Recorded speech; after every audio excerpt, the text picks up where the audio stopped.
Okay, so let's see what we have here. Jump into the chart.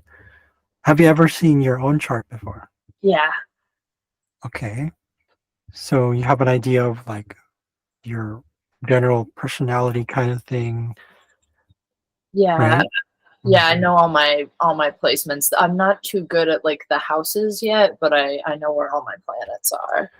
Okay, cool. So that means I don't have to do too much of the intro. Okay. Yeah, I would definitely say like Yeah. intermediate for sure. Nowhere near advanced, but it's definitely a hobby. I love astrology. Okay, yeah, sure, cool.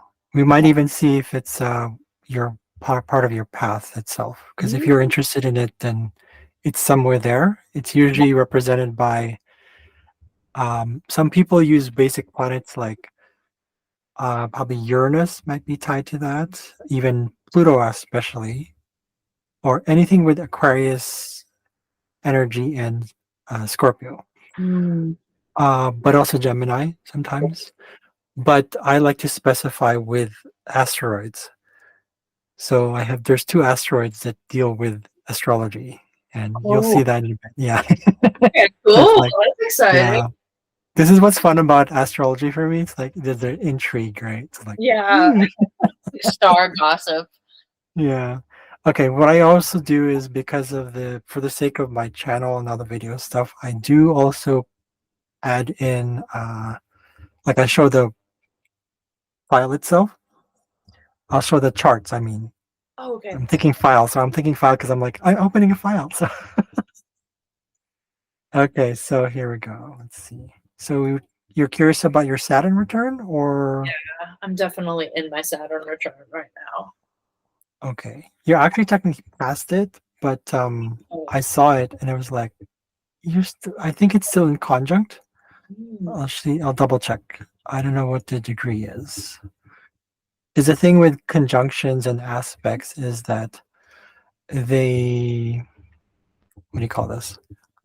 It depends on the planet or the body. If it's like the sun or the moon, usually the aspect, the orb is much wider. Um, if you're dealing with like, what do you call them? Galaxies, like, I don't know if you've ever heard of Shapley Attractor, for example. I haven't. What's that? Oh, they're like, basically they're black holes. Eh, And what happens is the orb you take from those are apparently, according to Philip Sedgwick, their orbs go up to 12 degrees. Okay, and you don't mind if I swear, right? Oh, Because I do swear in my please. videos. I love it. Okay, so it's like fucking like, oh my God. It's like a huge fucking orb, right? So to me, that was just like, wow, that's cool. So it gives more room. So, Mm, anyways, so but we're not going to go there yet. We're just going to go with the basic, here, but with asteroids. So I here drew up your Saturn returnish sort of ish thing. This one is actually, uh, first of all, natal chart and progressions. So I decided to make it about progressions. Um, but at the same time, hold on, let me check if there's okay. So I mixed it up. So there's natal chart, your progression from the natal chart, and solar arc with natal with solar arc, and then transits. This is the one that's here. There you go. So this is your natal chart with the transit to Saturn, right? So right here, because I noticed it, I was like, I would still say it's still in your sixth house. So you still have that feeling there. It's starting to kind of die down a little bit. Do you sense that sometimes? yeah, because I feel like the most dramatic part is behind me because stability is kind of my issue. Like, and I have no plan. I don't think I have planets Oh. in the sixth house, do I? Like, and I just found out about, yeah, so just routine is hard for me, stability. But now, yeah, there's stuff happening in my life that's very like, be stable, be stable. Oh, I'm the opposite. Really? I have no, I, well, I'm used to the frantic energy, but, Mm. or maybe because I'm just older. I think it's something to do with being older. I don't know. Yeah, Um, it's like I feel myself calming down because I was also very unstable for a while, and I'm like learning like routines and yeah, Okay. Okay. Okay. at least Cool. that's how it Yeah. feels. Okay. So maybe I am kind of the same then, where it's like I'm supposed to. I have like my lowest element in my chart is Earth, Mm, and yours is air. I think so. Yeah. I see here it's air. Um, I mean, there's several planets there, but those are asteroids. But Mm, it's Mars. That's there's technically only Mars. We're talking like the dominant planets that are used in astrology. So yeah, air is the one that needs you can add more to your life, and also not fire. Possibly Earth is the next one, and then you got ooh, a lot of water. I know, right? Yeah, Yeah. Well, oh, yeah, I feel that. yeah. There you go. That's why. Do you feel like you're more intuitive, instinctive at the same Yeah, time? yeah, Okay. Yeah, definitely. that's usually water. Yeah. Interesting. Um, but it's great that you have a Leo. I hardly have done Leo, like Sun Leo readings before because you guys like to shine. One of my oldest friends was Leo. Mm. I forgot where her son was. Oh, her son was in the 10th house. So Mm. she's like this Capricorn person too. She's just like, right? So, yeah. And, but anyways, we had a falling out. We had a falling, what is that? Yeah, we had a falling. Mm.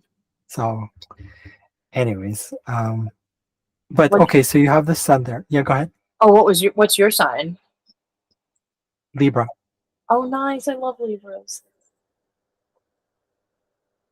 I'm a very like weird Libra. I I'm feel like so like fucking weird. I'm not even kidding you. I I'm know not like other Libras. Yeah, sorry. Yeah.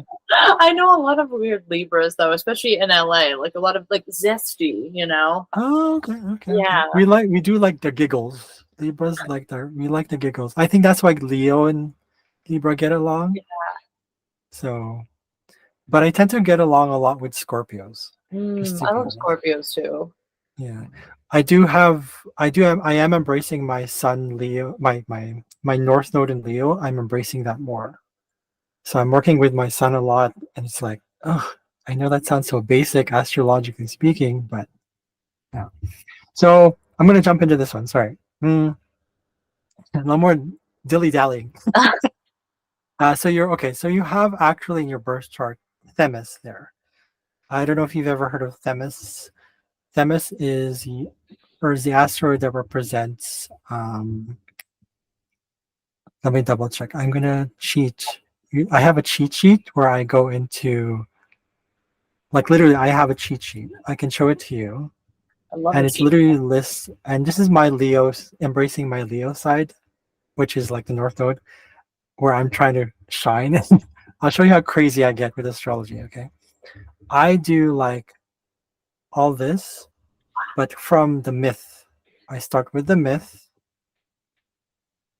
Yeah, I start with the myth, and then I get from there ideas, both figurative and literal representations in real life. So that's, for example, Moira is the Fates, right? Example. Oh, sorry, I didn't do that one. I'm gonna take off Themis here for a second. So let's say we have very top, right? And I do the myth, I do the mythology. Then I find like what goes well with the meaning of the story. So, for example, I interpret, for example, here, the function to determine lifespan of individuals. So, what does that usually represent? That's part of the myth, right? So that's what they did. That's what the fates are. I said, oh, impermanence, incontrollable, control. And then as the list goes down in terms of like what the story is, I then transcribe that into these things, right? And then I go into the other stuff that are more literal. So, for example, if you go further down here, see, it's still kind of symbolic. Seed of duality, triplicity, blah, blah, blah. And then it goes into lengths. See, that's more literal. This distance. And what I do with that is I transcribe that into mundane astrology. what they're due. See, lifespans, expectations, osteoporosis, rejuvenation, etc., etc. So it gives me that, and then I do the astronomical data. I do this. See this astronomical data right here? And I actually use numerology to give me the meaning behind the 638 astrological number. The Cool. astronaut. Yeah, and I noticed how there's correlations between the numbers, the data from astronomy into their numerological meanings and into the meaning of the myth and the asteroid itself. It's very cool. Yeah. So in a bunch of stuff, I that's how I also find out. Like I discover like, oh, we can do medical stuff there as well. So I love how I'm going into branches because I believe in like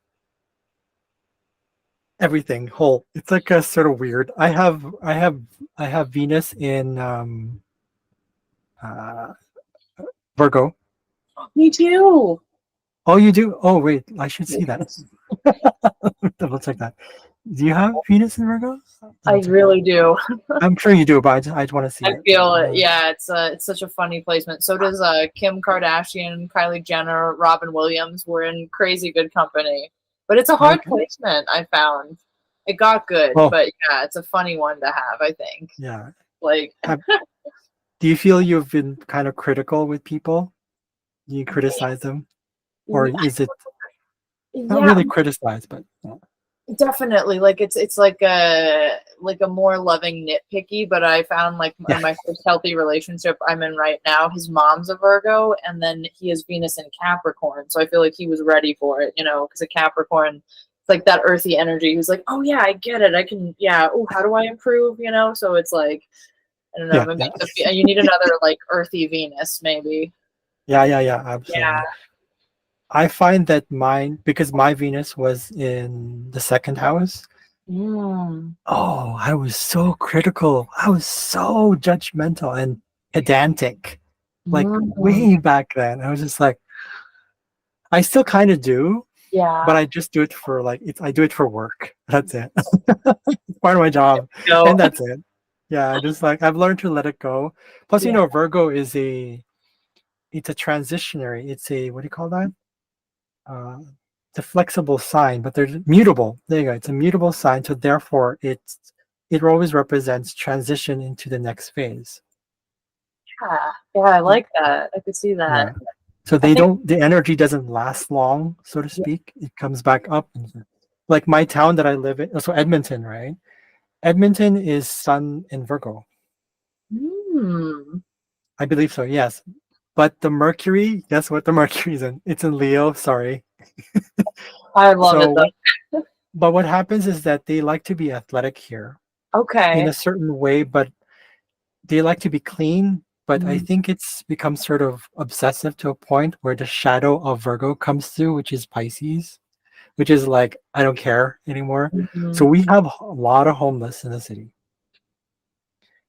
And the streets, which is ruled by Mercury, as you may know, are they always just get patched up. I mm, mean, it's almost like the city has this energy of like maybe too much perfection to a certain degree, and feel then that. things get forgotten. Yeah, Yeah. so It's they like don't really fix the roads. Sorry. it's like OCD, right? Because I have that Yeah, too, where it's like, I mean, being clean and organized, it's good, but then when it gets to this like compulsive level, yeah, it's nitpicky yeah, and absolutely. so, yeah, There's that energy. Yeah, critical. Yeah. yeah, and that's funny because now that you mentioned that, it's like, oh, it's a lot. A lot of it is in your 12th house. Oh my gosh, I know. What is that? I heard this. I've heard stuff. What is the 12th house? It's What is kind of it? Sorry. yeah, or like what does it represent again?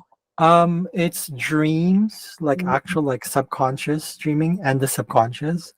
It's places of like reflection, faraway places, isolation, jails, prisons, hospitals as well.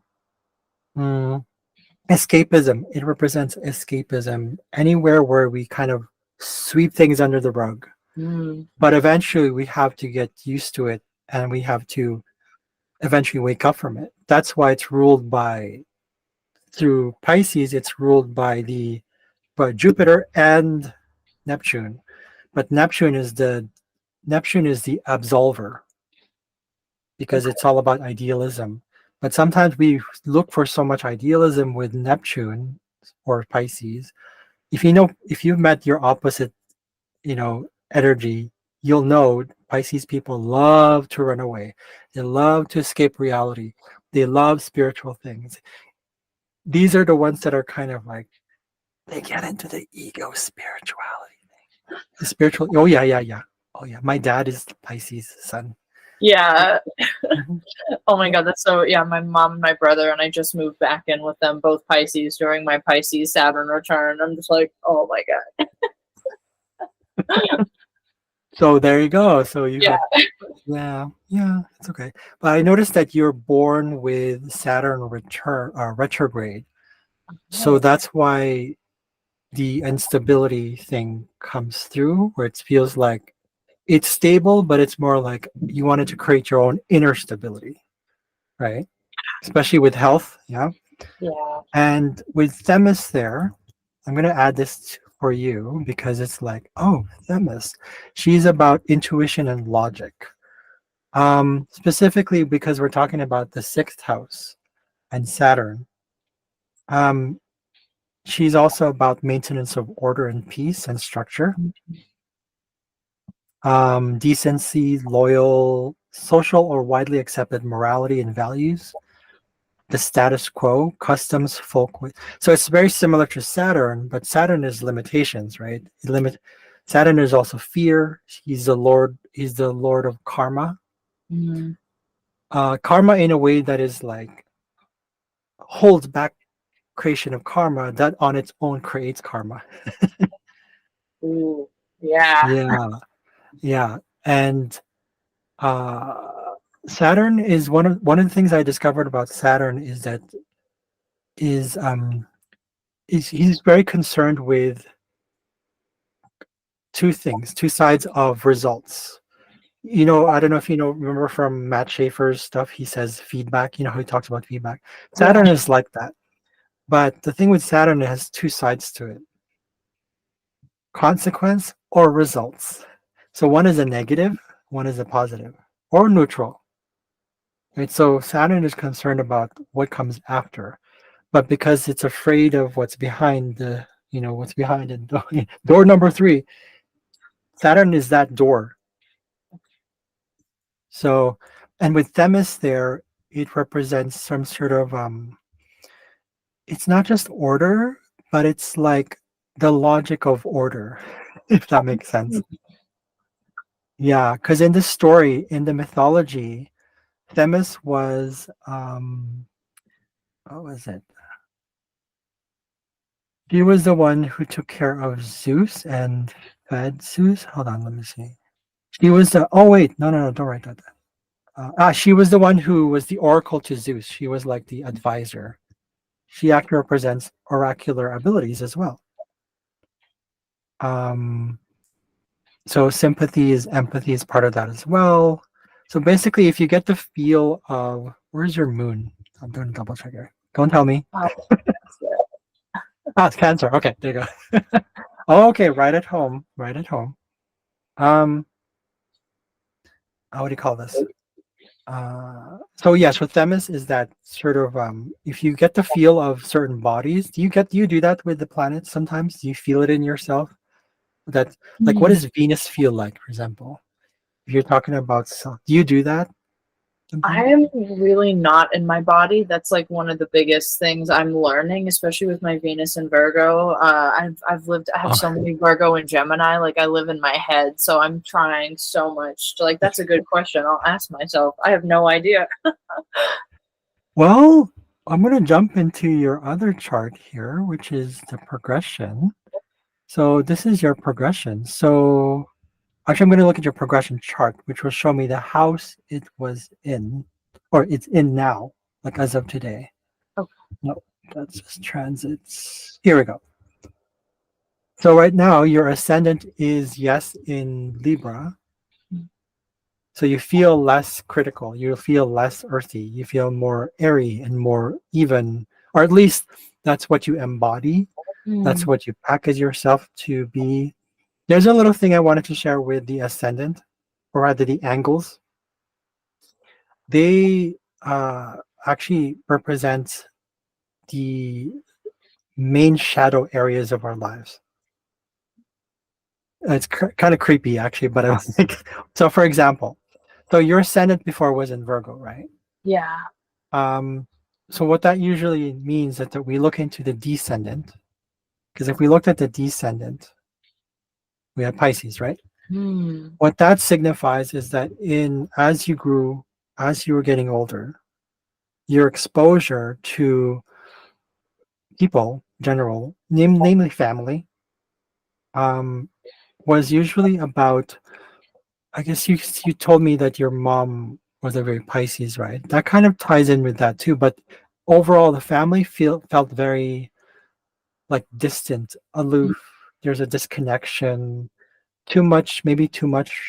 Could be religion or spirituality. Maybe it was a little too much, or too much emotions. There's too Mm. much sort of like, let it be as it is. We're not going to do anything. We're not going to plan. It was disorganized. Mm. At the very least, mentally and emotionally disorganized, Yeah. or physically disorganized, maybe. Yeah. Yeah. Yeah. So what happened was there's a part of you, the subconscious part of you, rejected that. This is the shadow, right? It's a Mm. rejection of the truth.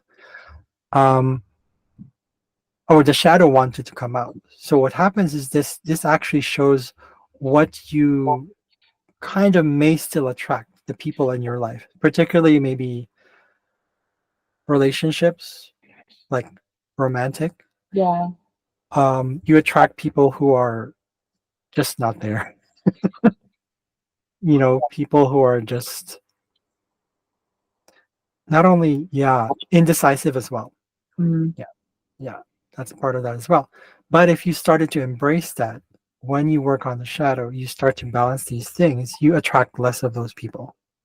Yeah. Yeah. Definitely.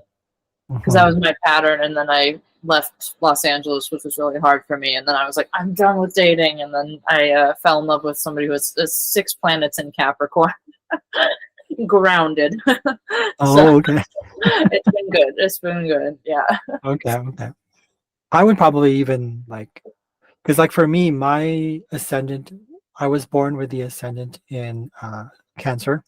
Mm. So I totally rejected that militant sort of like hard, no speaking, no emotions kind of environment. I hated that. I rejected it. But now I, when I started embracing that shadow, it's like, what is the gift behind that? Mm. I started attracting less of those people who are not present, who are cold, very non-communicative, especially with their emotions, Yeah. not empathetic, especially empathy. I started to embrace that and be like, when do I become cold? When is this useful? When is this so Mm. that I become whole and more balanced? Yeah, so I started attracting less of those kind of guys. So it's been like, okay.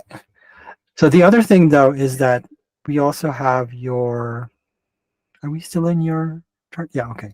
So in your birth chart, the chart inside, of course, we also have to look into the the IC. So the IC was in the critical degrees.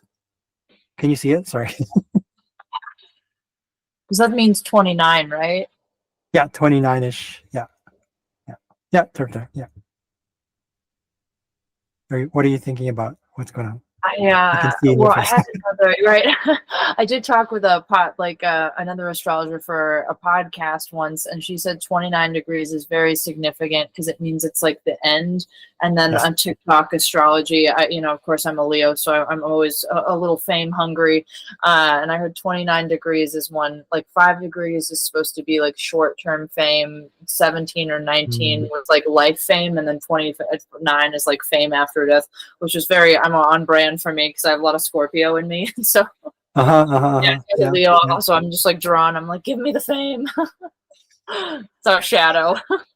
Yeah, I mean, fame is fickle, right? There's a reason why we have that saying. So, I think it's because I um, want it significance, and I didn't grow up, like that. It's been my many years of therapy kind of going like, oh, it's because I just want, as a little kid wanted to be important. So I try to look at it like that as I'm entering my 30s. Oh yeah, yeah, yeah, yeah. I can see that. Um, that's the thing about Virgo too. It's Mm, with your Virgo ascendant, it means that you also part of your packaging of yourself is. I mean, first of all, when you were born, you didn't realize this, right? But as mm, you start realizing, it's like, oh, this is what I want to show. I want to be educated. I want to be refined. I want to be perfect. mm.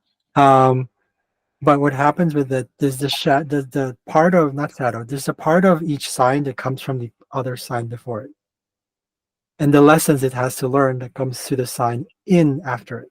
Mm. So for Virgo, it's like the essence of Leo coming in through. It carries it with it. So it's recognition.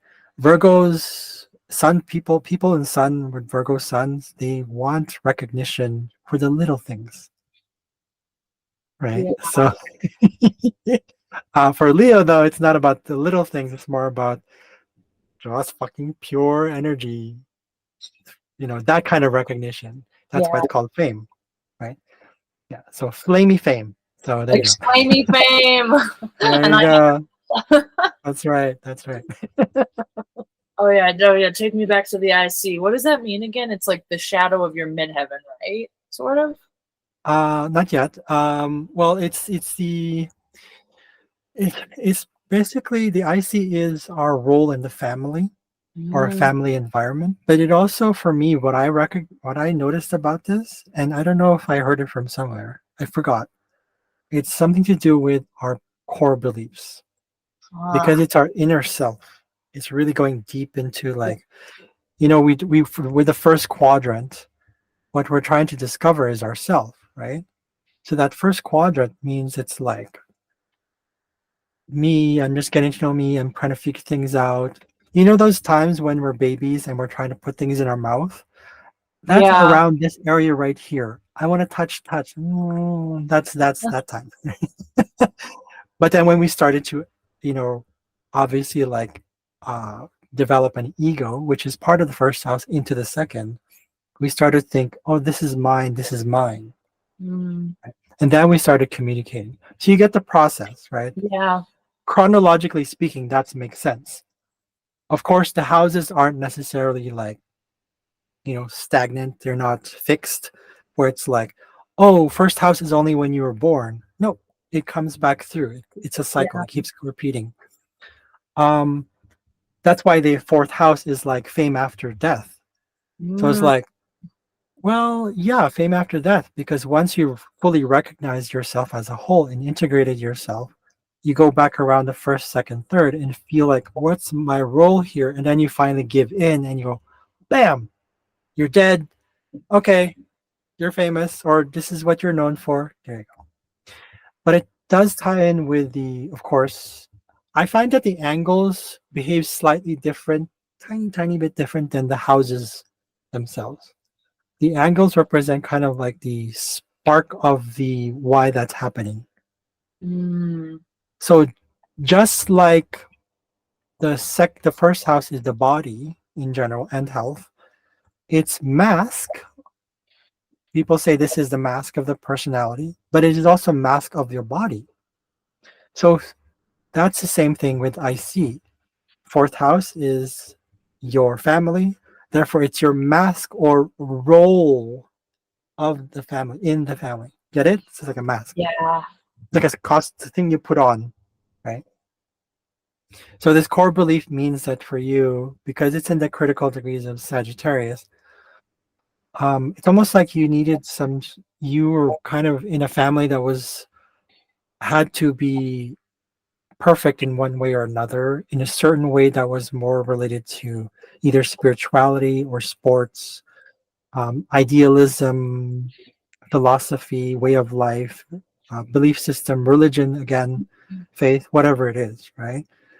Um, that in turn felt like it's what you had to become as well. It's like you had to fulfill that role, and that in turn affects your career path.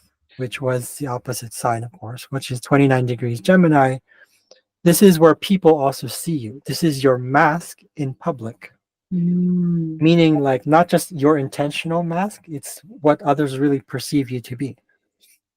So when you were younger, which of course has changed now, meaning in terms of the meaning, um, this to me means like you're seen as like a teacher, someone who's very educated, someone who's like well informed, very flexible, adaptive, the Gemini qualities. Um, Loves communication, you're very communicative, all that stuff, right?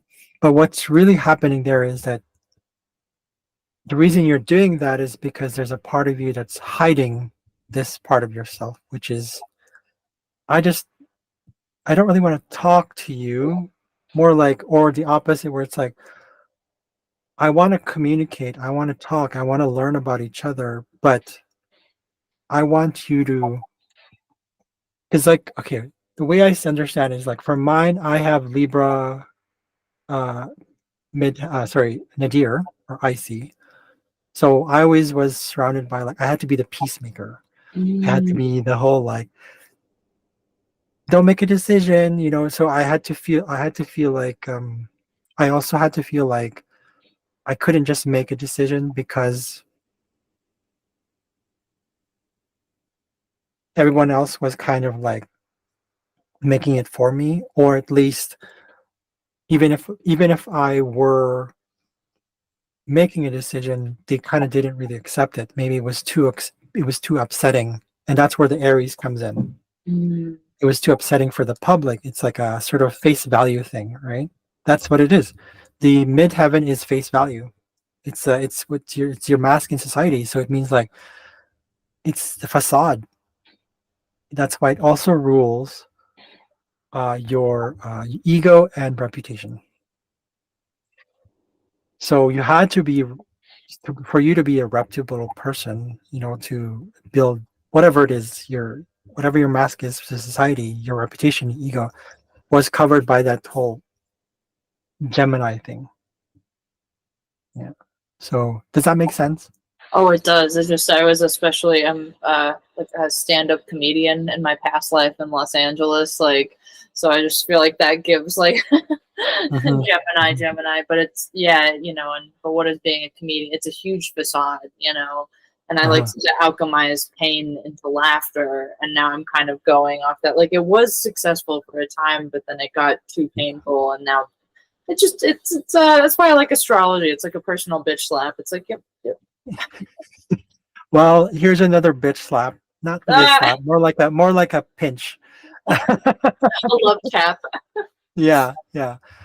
Is that I don't know if you were told this, but your 10th house, therefore your fourth house, because they're opposite all the time, right? It was intercepted Hmm.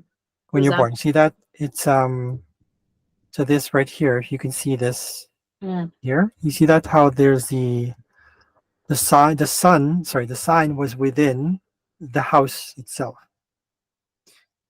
And there's a bit of that Gemini in there, or there's a bit of that Leo in there, and there's a bit of that Gemini here. So what that means, it locks in anything that's in that house. So what this signifies for you is like career, defining your direction in life was it felt kind of like closed in. It wasn't something that you could express fully and you could Hmm. really uh, navigate fully. Yeah, that's really true. Yeah. So likewise, that's how you were in your family. It felt like, because your role was to be this, very philosophical person, just accepting it, just go with the flow and just, and master everything too. Be a master of things. You cannot be all wishy washy, right? Therefore, you felt kind of like, I can't express myself. You can't shine, right? Yeah. That ties in exactly with why you were born with Sun and Leo. Your soul decided to come here and be like, okay, these are the lessons I'm going to learn. Okay, right. Yeah. So one magical thing about astrology I find too is not to outshine you. Sorry. No, let's go shine together. Okay, that's fine. I'm just joking. Um, is that I noticed this when I started doing some of Teal Swan stuff. I don't know if you know Mm. Teal Swan. Yeah. Um, and she talks about fragments, like the universes are fractured, right? Thing. What I started to understand about how that's related to astrology is that I felt this strong sort of thing that all the planets in astrology, well, even the structure itself, represents our fragmented nature, Mm. Yeah. right? That's why you can be more than one thing. Yeah. Yeah. So when someone said to you, I don't know you anymore, it's like, because we never talked about this, or we didn't get into this, you know, how you behave in finance, for example, the second house and eighth house is going to be different, right? Those two are different. Yeah.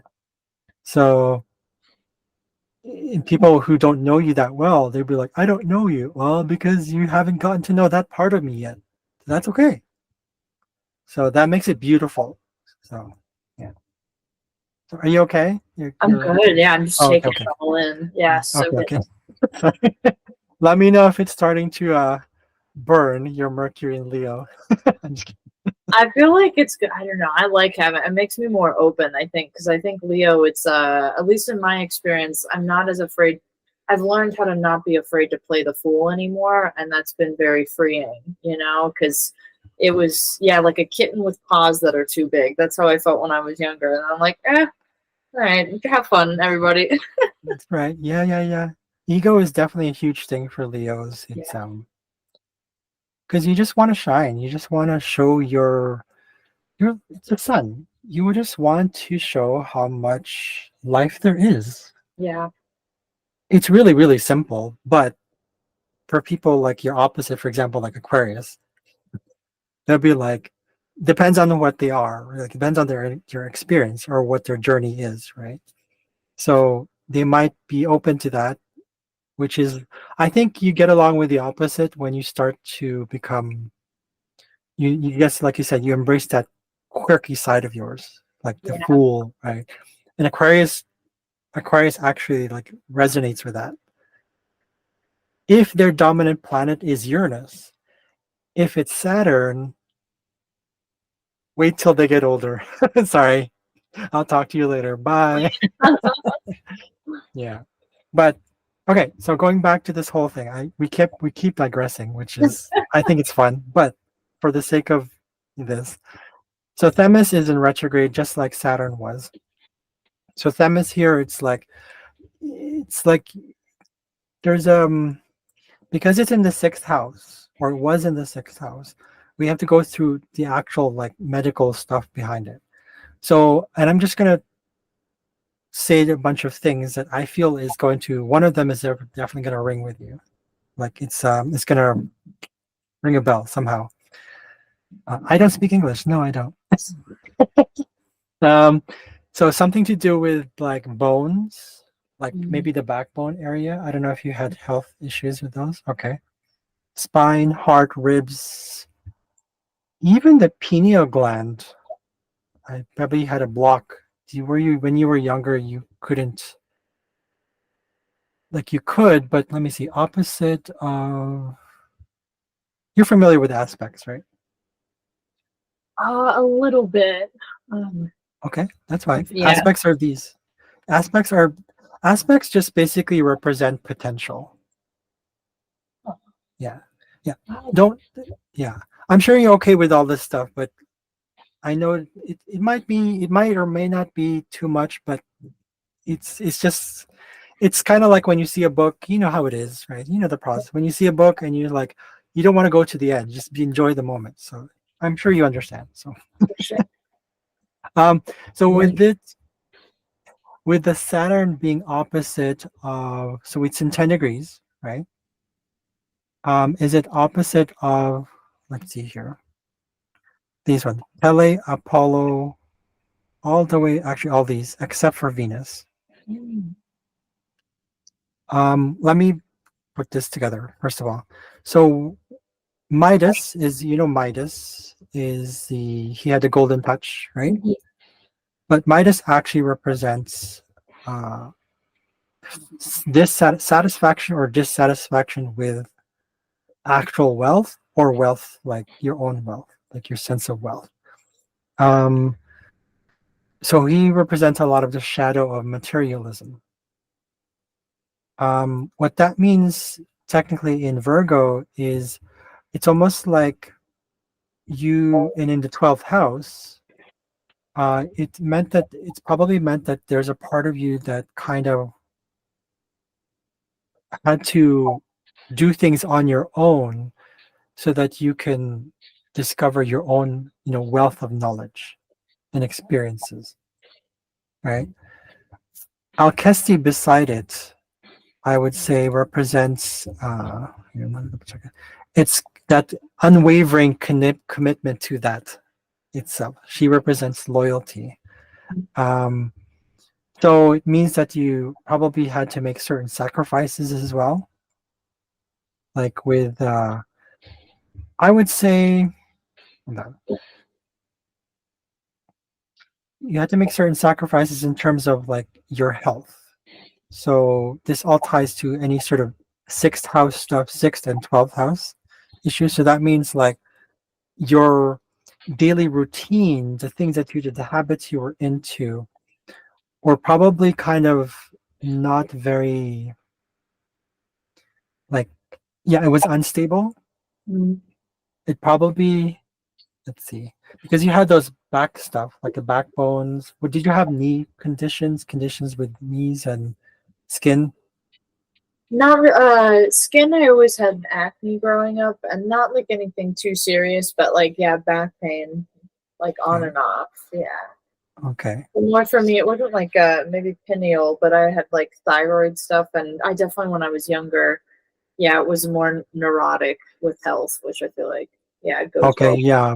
So, Yeah. Because it was uncertain, right? If you had Saturn there, yeah. Go ahead. Sorry. well, when I was really young too, like my dad was very unstable, and then at a certain point, like when I would go stay with him, I would get sick, and then when he would take me back to my mom's, I would get better. So it was yeah, it was kind of better. Okay. Yeah. It also could have been like because you're, well, yeah, actually, it was in Pisces. The cusp of the sixth house was in Pisces. So that means it's something to do with your feet as well. Mm. You have issues with feet walking specifically because of the back thing or with your bones and stability of the bones and skin. My feet are okay. My mom's though she had a runner's thing, and she's the Pisces, but hopefully, knock on wood, I don't wear a lot of stilettos, so Oh, maybe I'll keep them safe. okay. Um, okay. So being that that's so what happened is that whenever you had all these like I would say issues, and I think that's what came about for you when you had your Saturn return, or this one is a this one is a progression, so it's not a Saturn return. So, um, whatever you experience health wise, because it's on the physical level, right? Especially things that you were probably unconscious about, it kind of forced you to learn more about it and then work through those issues, the little things. You have Chiron there, if you can see it. Chiron is wounding. You know about Chiron, right? So, Yeah, but it's, yeah, in this case, it's wounding of the little things, wounding of like any infection, sort of like colds, maybe. Yeah, what even the possibly also like the what do you call that? The kidneys, sort of stomach area, lower mm, back, possibly, right? Because that's Virgo.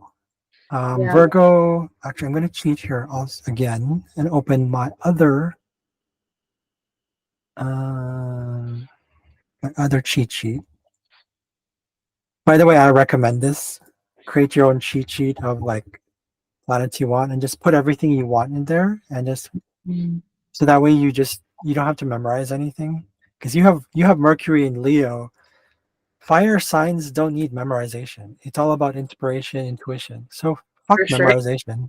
Screw that. Oh, I totally agree. It's about the passion, not the script, you know? Yeah, that's right. There you go. And that's what I like to do. For me, it's just I just I see what's in here and based on my cheat sheet, and that's how I kind of flow. And from there, from the experience, I'm getting to learn. Mm. Um, your third house cusp was in your natal was in okay, Scorpio. So you like highly meaningful, existential. You have what's sometimes has been called existential intelligence, Yeah. but it means that you also have it's both logical and I would say logical, intrapersonal, and interpersonal. So you like Mm. to relate with other people, but if you kind of have to put a wall up, it's almost like, no, I need to work it by myself. So it's a kind of a flow between the two. So yeah, that's your learning style. So generally speaking. Um, what was it? Okay, Feels so true. sorry. Feels true. Yeah, good. So I find that Chiron is a ruler of Virgo. Um, Not many people do that. I find Chiron. I don't know the thing with the ruling things. You know, when you have a planet and it rules a sign, Yeah. there's so many already that it's kind of like losing its place. The whole rulership thing. I'm not saying it's losing its place, but it's not really a focus as much anymore. But it's fun. I don't know. It is part of the interpretation though. But okay, so Virgo rules abdomen, intestines, spleen, central nervous system. Mm. So your nervous system was possibly affected here when you didn't know what like your because of the instability, like you said, you experience with life. And the sixth house, by the way, is not just health. It also refers to unconscious routines and habits. Um, the workplace and coworkers, like volunteering, that kind of simple work that you have to do every day. So with it opposite of these and Chiron, but also Lilith right here, Apollo and Pele. Apollo and Pele are similar because they're about Apollo is about living life in general. Apollo is like the sun, right? And Pele is she was the Hawaiian goddess of uh, volcanoes. So she represented passions and fire and flames and just rage as well. So she's like a kind of like Mars with the sun as well. Kind of like Pluto, not really. Um, but she represents that part of that explosive effect of volcanoes. She's that whole like she's basically orgasm, if you want to put it that way. Love it. So Apollo is that side of Leo that is like showy. It's the pride as well that gets in there. Jealousy is part of that as well. So and also Waldemath. This is Waldemath Lilith. Waldemath, yeah, Waldemath Lilith is the final phase of Lilith. Do you know about Lilith? Anything about Lilith? A little bit, because it's based off of the Adam and Eve thing, right? So it's like Yeah, that dark, yeah, shadowy, yeah, like yeah. right. It's this like yeah, your shadow power, right? It's kind of what you're Yeah. like. Yeah. And she's Waldemath Lilith is actually a fictional, non-existent body. Like it's a hypothesized planet that was used to be there. And Lilith, just like Hecate in the witches, she represents. She's part of her. There's a part of there represents triplicity, right? Past, future, past, present, future, right? So Waldemath is the future. She's the one that goes, I know now what to do with my shadow. I need to embrace it, right? So yeah. So with it, being with all of these together, see, this is the challenging part about astrology, putting it together and saying, what does that mean? So I'm going to do my best to interpret it. So what I see here is that basically working with the frustrations and the angers of like pride and ego, and definitely seeing your own personal worth with the little things you can do to know more and be more, and really just commit to your craft, commit to your journey, specifically pertaining to your own spirituality, because it's in the 12th house, your visions, dreams, psychic abilities, spirituality, all that stuff. Um, but when you focus on those things, it's actually part of what will contribute to your, it could be literal fortune, or it could actually be something that gives you some sense of worth. And really like, because that's part of fortune. Part of fortune is not even a body. Have you ever worked at part of fortune? I kind Is of, that also called Lot of Fortune yeah, a sometimes? lot of fortune, part of fortune, or something like, it's from Arabic math. Yeah. Something to do with like the things we're really good at. It's like things that we're gifted with, something like that. But I don't really work with part of fortune. I'm actually going to eventually, because I do horary astrology, like for things that are lost. And I just recently read, literally today, I was like, oh, part of fortune is that? Oh, really? Okay. So I'm going to use it. But specifically with like lost items, you know, Mm, yeah. So if you have any questions about, hey, where's my thing? Where's my thing? Yeah, ask me. I love that. I'm Yeah. always losing stuff.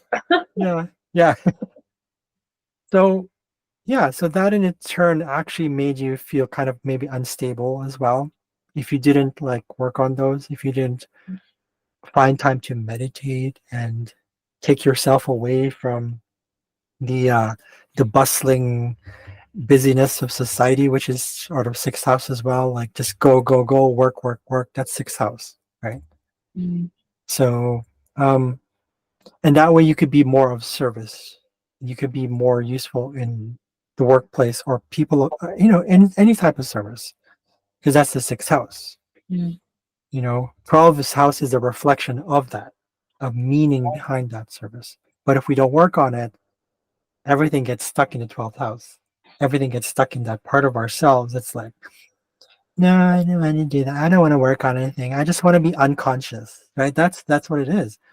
The 12th house says no. Then you go subconscious, you go deeper, and then you now understand, oh, there's things that I shouldn't be unconscious of. So now I'm more conscious of it. mm. Then you got this like big ass, like right here. Oh, It's a grand, what do you call this? A grand mutable square. wow. Heavy stuff. Yeah, I know.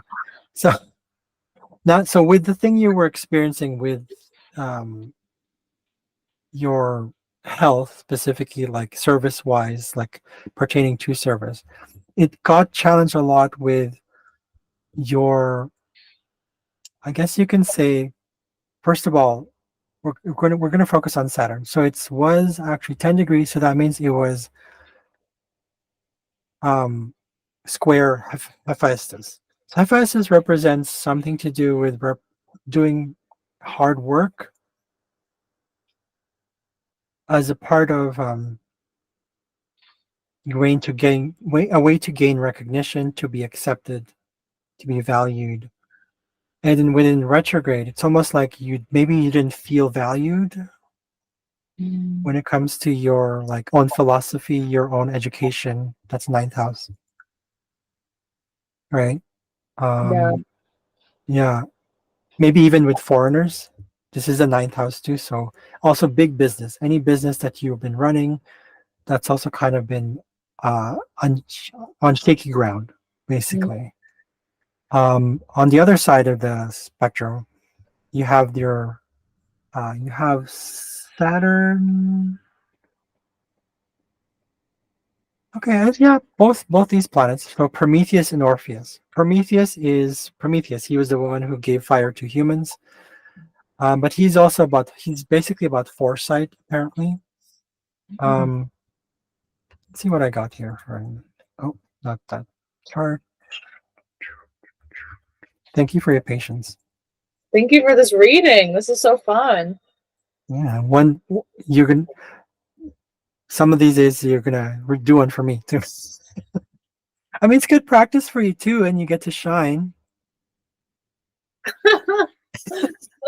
No, what I No, like, but seriously, right? Sorry. yeah, bro. I mean, always a chance to shine. But I like people with like, yeah, your like very astrology mind. You know, like the what is that expression about seeing the whole forest? But it's like you got the little pine leaves too. You know, the needles. It's like it's such a specific. Like each one of these things means such a specific thing. You know. Yeah, yeah, Yeah. And yeah, I'm more yeah. of like a like it's that Coolio confidence. I'm like, hey man, big picture vibes. I mean, we're not. You've heard of Dolores Cannon, right? Oh, So love her, yeah. yeah, so it's like that whole. It's not. It's becoming to. It's starting to. It's starting to clear up. It's starting to become more apparent. Where I don't know about you, but for me, I feel like I'm becoming less and less fearful. Mm, But it's like incremental, though. So, but that's still good. So, but that means in terms of like what our role is, the game we play, right? Totally fine. Yeah. If I have to be the villain, sure, so be it. Fun, but love that. it's true, right? Because it's a game. Yeah. It's right. So, okay. So Prometheus is kind of like Uranus. He's actually beyond freedom. He's like that rebel without a cause. Mm, Actually, even rebel with or without a cause. Um, he's the one who gave humanity agriculture, medicine, writing, science. So because he brought fire, he brought knowledge, right? He brought wisdom, he brought ideas, inspiration, because he knew what needed to happen. He was like way ahead of everybody else. Um, but he also represents because it's in your third house. Did I see your third house? Oh, okay. So Prometheus in the third house would signify mm, like maybe like corruption of education, um, or challenging authorities. mm, But you had a lot of dramatic flair with it because you had Orpheus there. Orpheus is being able to express your emotions, your grieving, and everybody will feel it. mm, I know that kind of doesn't make sense right now, but Orpheus is inter emotions. I call it inter emotions. Being able to share that creativity, the healing as music. With it in the third house, I feel like it's square to your Saturn. And when your Saturn return came, it's almost like you had to come to terms with what that meant. Like, what does it mean to shine? What does it mean to learn about it? What does it mean to learn about being a source of inspiration? Your fire, your Prometheus, right? What does it mean to um, have even like an ego death to some degree, to a certain degree? Like, what does it mean to change your identity, mm, right? Because Orpheus lost his wife, and she was sent to the underworld, and then there was these other women that were like angry at him because they couldn't give them he couldn't give them the attention that they wanted. It's like it's almost like he was very focused on that relationship. So it's Orpheus also represents some sort of like loyalty as well. But it's more about the mourning, using music as healing, mm, purification, redemption. um But tying that into your third house when you were in elementary school, to me, what is this one? Ah, kind of being misunderstood. Were you misunderstood as a child? Okay. yeah. Well, obviously, a lot of us are, yes, but Yeah. specifically for you, because you had all these ideas, you had all this inspiration, this thoughts, this like I know what I'm talking about. Here you are, and you just wanted to help people. You probably got in trouble for it, right?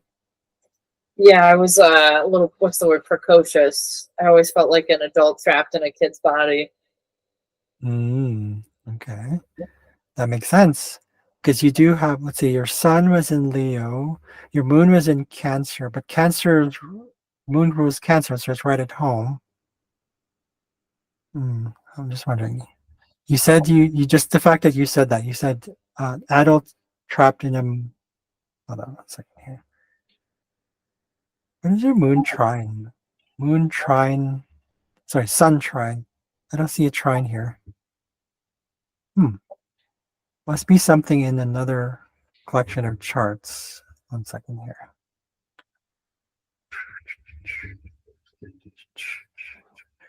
While I'm doing this one, so you play music? You play music. I don't play, like, I love listening to music, but I can't play it. I tried so many different times. But sometimes I'm trying to, next, whenever I go back to comedy, to incorporate a little bit of song into the comedy. But yeah, Okay. I love music, but yeah, playing it never clicks though. Okay. Because I'm wondering about because you have this placement sun in 11th house. So that means that you have an Aquarian tinge to you as well, right? So you, Yeah, and so you're that's cute. That's cool. That's cool and that's cool. I was gonna say cute cool at the same time. Not like, like it's like yeah, anyways, but you know what I'm saying. So yeah. it's yeah. I am So that eccentric, so maybe that little Aquarian in there. yeah, that's right. It's almost like Sun in Aquarius, basically. Yeah. It is basically that. But I'm wondering about the other chart. Let me put that down for a second here. You're not going to see it. It's kind of going to look weird. Sorry. And then I'm going to open up. I have like these, what you call it? I call like base charts. And what it means is that the, one second, the, it's, it shows me like where things are in general. So that way, when I do your progression, I have a kind of like, because in astro.com where I would go, what happens is that they have a limit of about 10 bodies in addition to the basic ones. But I'm like, well, I don't like the limits. I don't know if that makes sense. I'll explain to you later. Never mind. It does. It does. It just makes me think of, yeah. I feel like Mean Girls. The limit does not exist. Yeah. Oh yeah. So I remember that there was that it was that competition, right? Yeah. Yeah, I just watched. the math, yeah. Yeah. Just saw the musical last night. It's not as good as the original, but I'll take it. Oh, you saw the musical. Okay, that's fine. Oh, I've seen the original too. I love the original. Okay, okay. So I could go on. It's like one time she asked me to spell orange. Oh, it's just so good. It's just so good. So do you remember lines from movies? Do you like that, Oh or yeah. do you? Oh yeah. When I say remember, as in like, do you like to quote them? Oh yeah. I'm a filmmaker as well, so I'm obnoxious. I love a good quote. I do that too, especially when you have to sing it, like from a song. For example, in astrology, we have this planet called Varuna. Every time I want to sing Varuna, Jamaica, ooh, I want to take you. Yeah, I yeah. love that. It like doesn't even. It's not. It's kind of a rhyme, but I'm like, yeah. It's No, I fun. wanted to sing it. Yeah, fuck it. Zesty, you know. So I want to see what else was in your sun. I want to add on to what you are full of integrity. I love you. Yay. My I hope. God. You have Orcus conjunct your sun. Ooh, You what is that? identify with integrity. Oh, I'd like to think so. Yeah. You identify with integrity. Oh, you believe in the like real genuine happiness. Okay. Got it. Love it. Felicitas is the asteroid. I don't know much about her. So what else do we have here? Oh, you can have a sharp tongue? Do you think you can have a sharp? Yeah, Yes. yeah, a little bit. A Where little do you bit, see? like kind of okay. Yeah, Yeah. you got Hera. Hera there was the Hera is the darker side of Juno. Juno is about loyalty, but Hera is like the questioning, and she's the resentful side, Mm. right? But that Hera represents in us, I find that it's to work with inner gratitude and inner like acceptance of like, and also like the whole, well, I'm in this role. Why did I choose it? Mm. Yeah. Yeah. So who am I Especially being loyal to? Yeah. Good. Sorry. Yeah, especially, oh, I'm sorry, yeah, with the Okay. Leo, 'cause I feel like one thing people don't like Leos, we get a lot of shit because we deserve a lot of shit. We take up a lot of light, but we're so loyal, and so like I'm especially with the sharp tongue thing. Like I am a ride or die, and then when somebody like pisses me, people forget like you can't piss off a fire sign because like when we're done, and then yeah, I've had, especially as a Mm. comedian, I've had to be like, I was too quiet and shy and didn't stand up for myself, and then the fire came out, and I was like, okay, I gotta rein it in, otherwise I'm gonna burn the world down. I gotta find that integrity again. It's that I think when you're young and you're like, that's I can see why you're also like that because you naturally talk like a Plutonian.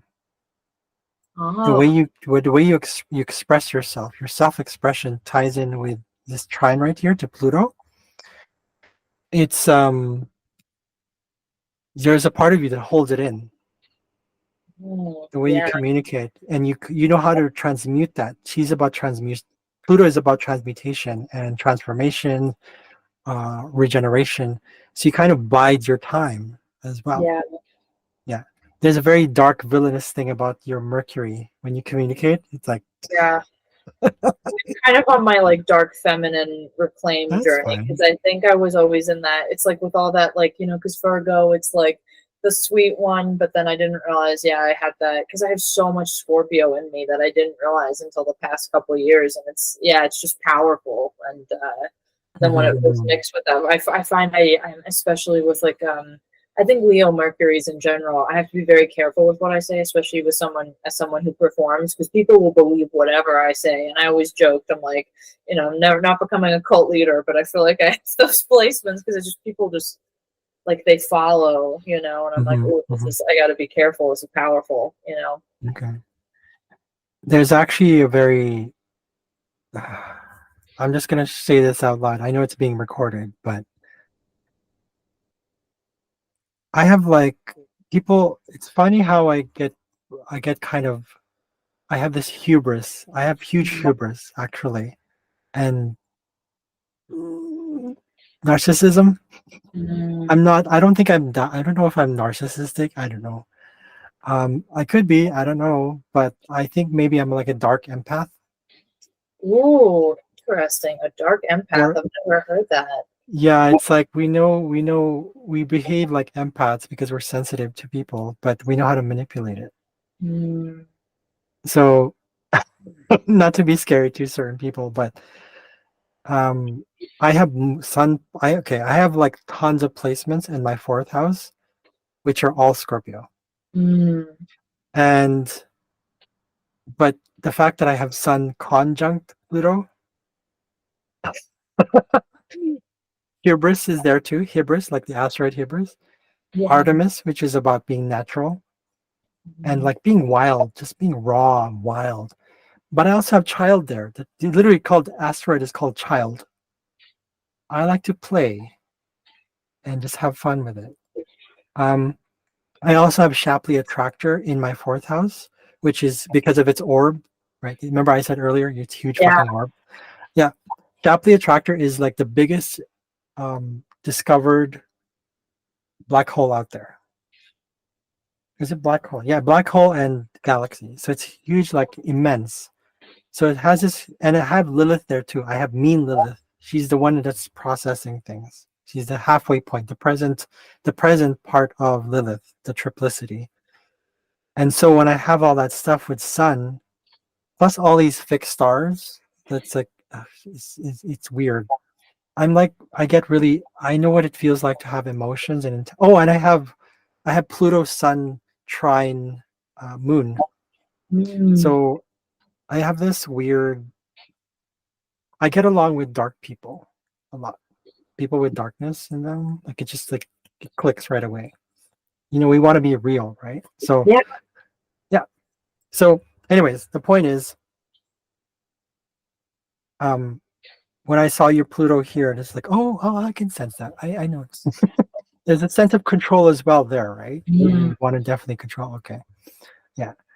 Actually, These for two. me, it's kind of I actually prefer. Well, it definitely took a long time for me to realize my own control freak tendencies, but I also love not being in control. Like even in the sense of like I do on a mortal level, like struggle with OCD. Like I don't want this responsibility of control.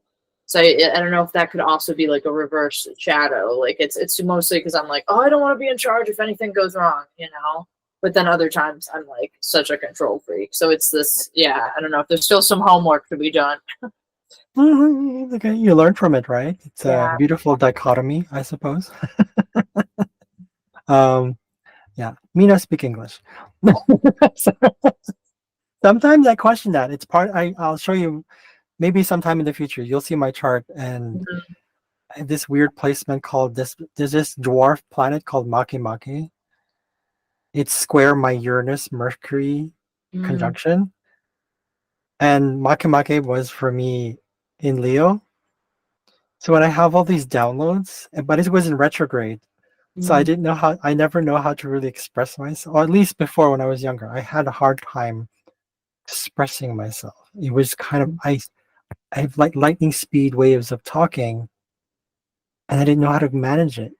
Every Yeah. time I have an idea, sometimes like I'm in the shower, or sometimes I'm doing something, I'm outside, or I'm just not when I'm sleeping, but ideas would come, and all of a sudden, what was that idea? Shit, I can't post it anymore. I can't do it. Yeah, Yeah. so there you go. But anyways, I wanted to continue on with like, oh, you also wait. Did we go through Hera? Okay, let's go here. I'm focusing on your son right now. Ah, Antigone. Oh, of course, Antigone. Antigone is moral values. Mm. Okay. That's a Leo And you thing. have Odin. You have Odin. Okay. Odin is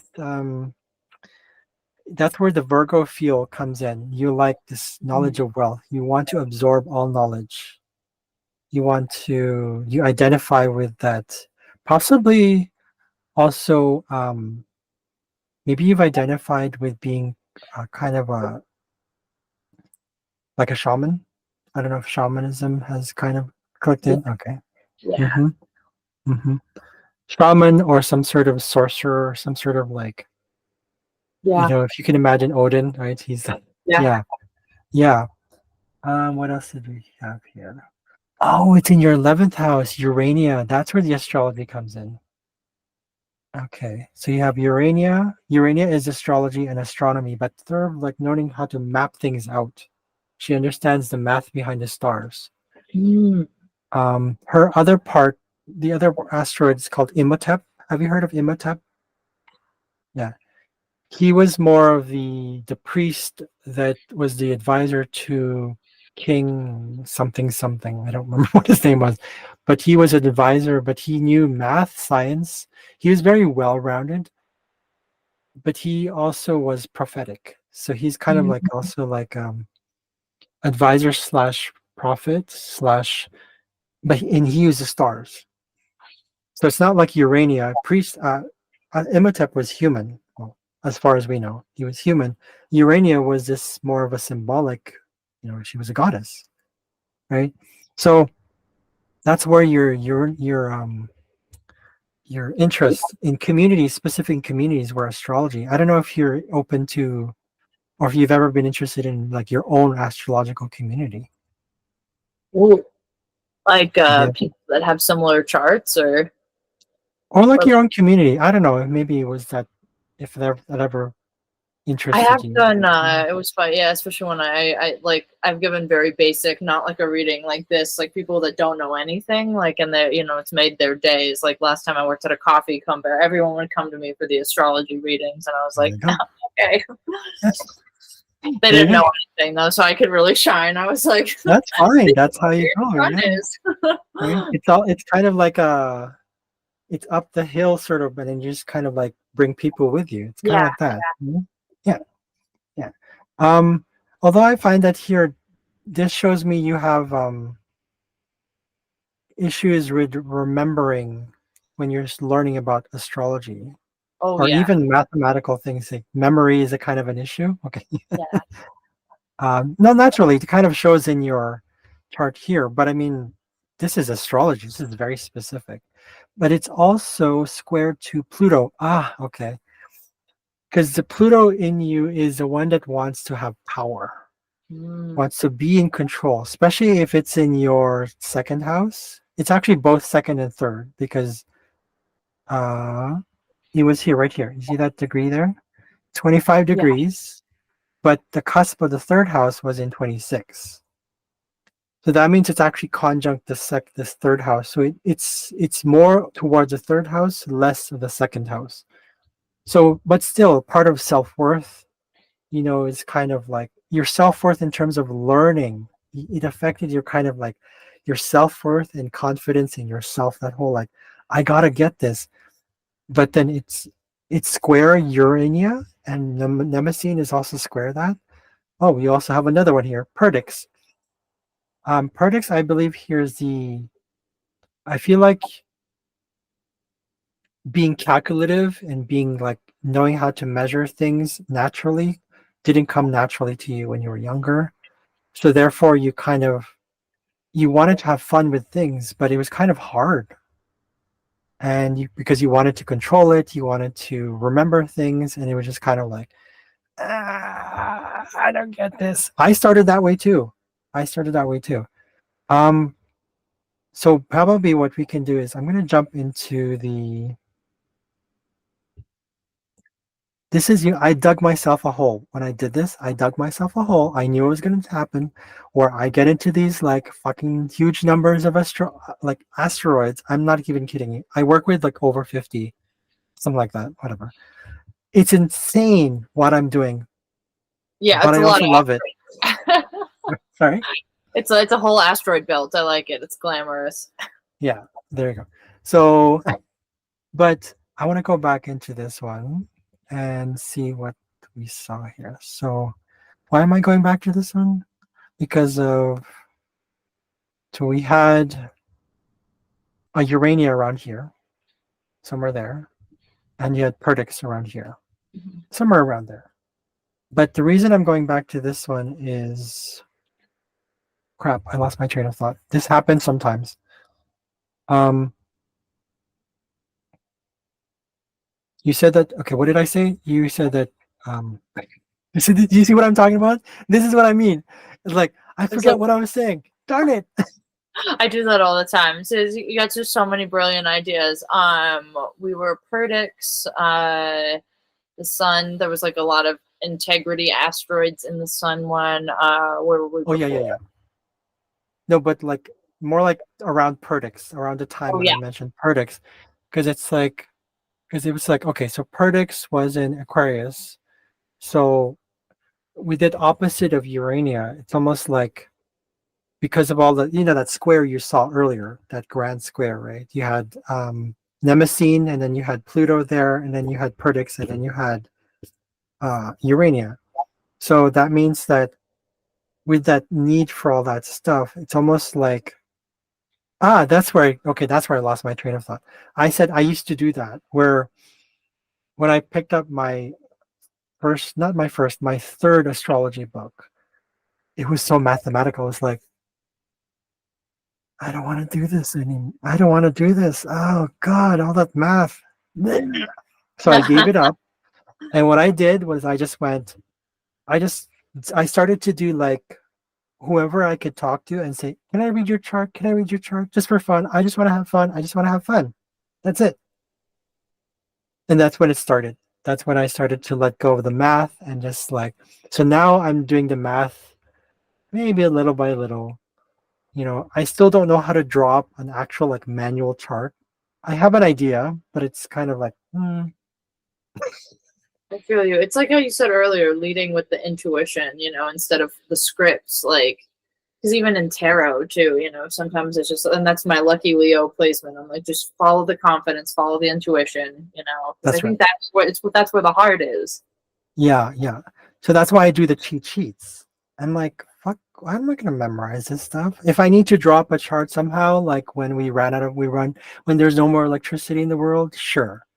Yeah. But while it's still here, let's work with the flow of abundance. This is Hey, abundance. Exactly. Astro.com, baby. Awesome. So I hope that kind of gave you some more insight into like your Saturn return. I want to see what else. So let's see. Saturn. Okay. What chart is this on? This is your natal chart and your progressions. Did I do natal and solar arc? No. What is this one? Solar arc directions. Okay. Um, Solar arc directions is basically the same thing as your chart, except that it's in a different sign. Same house, different sign, usually. Um, but now what's happening is that with your solar return that you're coming through, which is like right here, you have Saturn somewhere here, right? You have all these other planets beside it. Chiron is actually right here. Mm. So that means that did you have to go through a lot of like past wounds, like pertaining to freedom? Did you feel that? Or was Both. it more external? Like, was it imposed on you? I feel like it was just heavy all around, like the past. Yeah, a lot of past was coming up. I had to release a lot of things, but yeah, it was Mhm. very tied in. Yeah, a lot of past, both internally Okay, and externally. Yeah. okay, okay. Because usually transits in astrology represent more of external things that we can't really control. You was S- that too. okay, okay, cool. So yeah, so it is. These are transits right here. Um, I think they are transits. Yeah, it is transit. Solar arc was transit.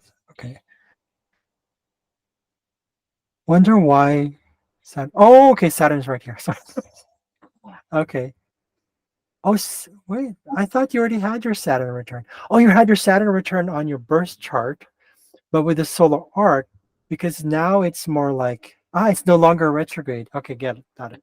So the thing about solar arcs is that it is your same energy that you have, but it's how much you have. How do you call this? Evolved so that you are becoming more conscious of the next stage of everything that's relating to your decisions, which is your sun. So that means that I'm still trying to grasp what solar arc really means compared to like progression chart.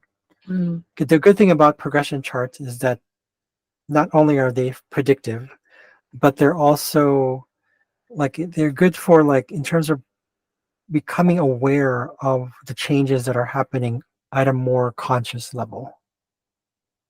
So in this case for you,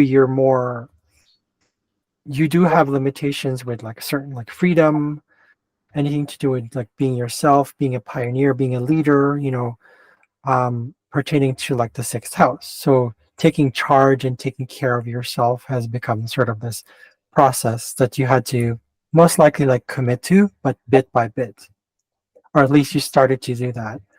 I would say because all the planet but this is a beautiful thing about solar arc, by the way. When the sun moves a degree, all the planets also move 1 degree.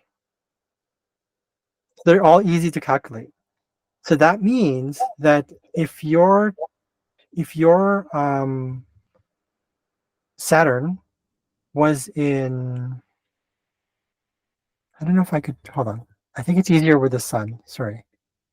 Yeah, that's right. It is the same. So it'll show me how much it has changed. So I'm getting this right. So sun is 11 degrees. It was, oh, and I look at your date of birth, 994. So I calculate 2024 minus 1994. what is that? So hold on. Let me do this right. 2024 minus 1994 is 30. So you're 30 years old In 2 months. in 2 months. Okay. So that shows that can determine, how old you are right now. Even if I didn't look at that, I would say I would look at your natal chart and then the solar arc chart. That's when you can tell how old a person is on that date. But it also can tell like how many years has passed from the time you were born to what it is now. How many years has passed re- correlated to how much you've changed. Yeah. Anyways, boring data. Um, so what else was this? So yeah, so now it's Themis, it's open, it's no longer retrograde, it's releasing all that commitment to your own personal freedom, to your own personal choices that you make. You sort of becoming more of an example to people too as well, especially maybe in the workplace, or maybe you don't even know it. You're actually like a leader, can be a leader. Well, naturally, because your your sun is in, right? Your sun was in Leo. But that's where the Virgo thing comes in now. You are Mhm. much stronger. You're a much different person. Sorry, you evolved where you still have that Leo energy. You still have that, but it's now Earth. There's Earth added to it, right? Yeah. Same with your way of communication, right? Hera is the same way. Hera is still here. Uh, Orcus is still here. What was the other one? I forgot what it was. Yeah, me too. Yeah, it's okay. It's okay. It's okay. No need to force it. But There's something um, about integrity in the Leo. yes, yeah, it is integrity because Orcus was the god of the underworld in Etruscan mythology. He's like Pluto, or some astrologers have called him the anti-Pluto because he he orbits the sun and never comes close to Pluto. He's like kind of like following him. Ah. It's weird. It's like yeah. So Pluto is about uh, transformations and bringing out the truth, whilst um, our Orcus is about integrity and also bringing out the truth. So they're similar that way, but Pluto is more of like that's his domain. Mm. This is the domain of Pluto. That's why you have the Plutonian planets like Plutinos in the past Pluto. You have those are all Pluto stuff. So that's in his domain. That's the thing about Pluto. So um, and now that you have your Sun in Virgo, um, we then can look into a little bit more detail like Mercury rules Virgo, right? So we don't need to even do anything about that. It's already right here. It's Virgo. Okay, Virgo. But we also have to look into, well, we don't have to actually, not right now, because you're asking about your Saturn return, right? I don't want to digress too much. Um, maybe for next time. But so for your Saturn return, how that's affecting, why did I bring up solar arc? Because I wanted to see your natal chart and how you changed, and at the same time like what this Pluto return has come, like what it means. So technically I would probably even saying go beyond the limits of returns only applying to natal charts, because usually that's what returns are, they only apply to natal charts. But I find that it might also affect your solar arc chart, which means like where you are right now. So in a way, if Saturn were here again, well, I don't think Saturn is going to be. This is a transit, so I don't think Saturn's going to be here anytime soon. So that's why it applies to a more stagnant birth chart. Okay, now I get it. Okay, I'm learning as I go as well. So that's why I also say thank you. So thank you for your patience. That's also why I'm saying that. Um, let's see. I forgot to mention that you have Themis. Let's say we go. Let's pretend this is your. Actually, you know what? I'm just gonna go into your actual natal. Okay. So let's pretend this is again. This is not a transit. This is a this. These are progressions. Um, so with it square also, because Themis was square as a conjunction was in conjunct to your Saturn. It also is affected by these placements right here. Circe, Astrea. Circe is about creating boundaries, uh, witchcraft. By the way, I don't know if you've ever dabbled in anything like that. You have? Okay. Oh Okay. yeah. Okay. I love how you said, "Oh yeah." Oh yeah. So, sorry, one second here. Where did my cheat sheet go? Oh, it's in Gemini. So I'm trying to see other this. Yeah, it's in Gemini. So that means there's a lot of curiosity applied to it. A Mhm. lot of But the thing about Circe is that she's not just about witchcraft. She's about mm, creating boundaries because she has like it's like protection. Hmm. Sorry, one second. Every time I open up a PDF on Mac, or I don't know if it's a Mac thing, but it takes a while to load. Another reason why I'm very grateful for your patience. It's okay. I can barely Zoom myself. I was the only one who didn't use it during the pandemic, so I'm always like, Oh, okay. Which is ironic because you have Aquarian qualities. I just get distracted on the shiny surface on the way, and then I remember I'm a Leo again. Yeah. Wait Like, a second. it's me. I'm not air, I'm fire. What? Yeah, No. Fuck that. always. Yeah.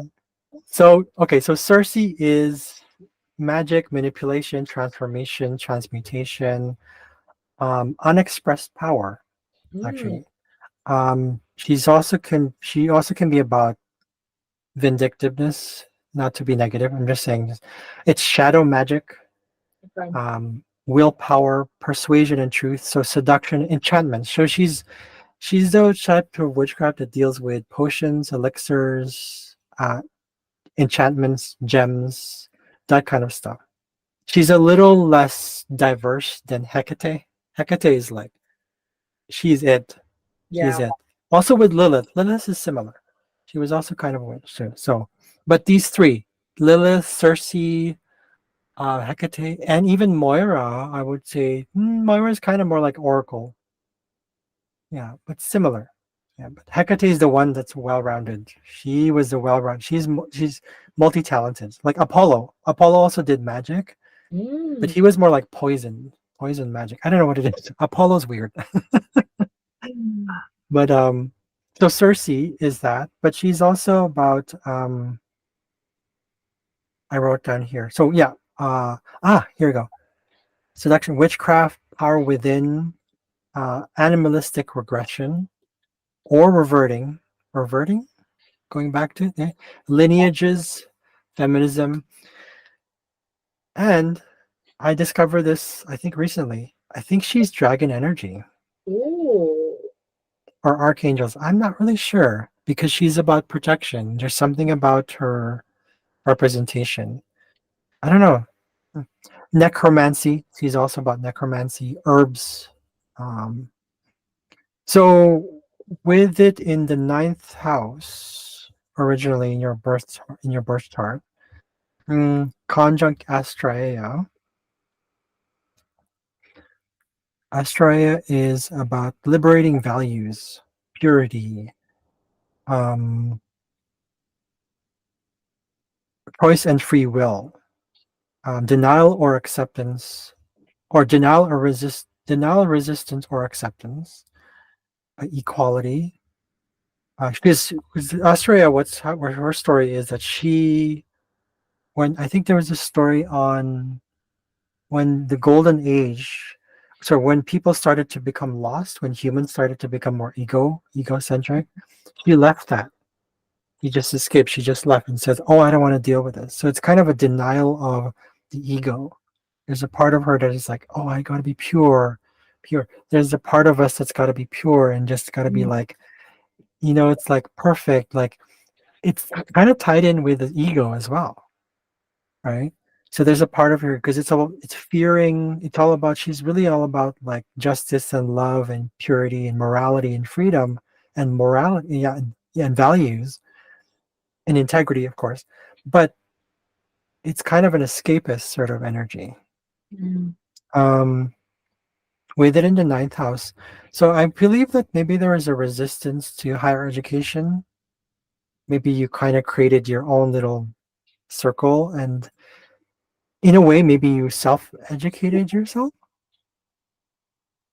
Yeah, You, I did it kind of for like actual college. I remember I had to do it really fast. Like I started when I was still in high school, and I knew if I ever stopped, like it's very cheap in New Mexico to go to college. Like it's still one of the few places, but yeah, I knew if I stopped, I would never go back. And it was yeah, it was. I just had to pull the band-aid. But then I love learning. I just like to do it my own way. So I think yeah, you're yeah. yeah, you're on the money there. Okay, cool. Okay, cool. And definitely you worked hard for it. Ah, Yeah. damn. Every time I come across a new asteroid that's in someone's chart, I want to know more about it. Yeah. But you saw my chart. There's like my cheat sheet is like 200 something pages, right? It's like, oh my God. So I'm not done. I am not done. There's still like about 20 asteroids I still need work on. That's Yeah.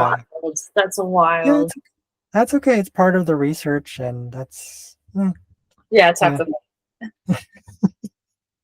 the. Speaking of research, if you ever heard about Ixion, Mm. someone who has Ixion sun, for example, they're good at research. They love research.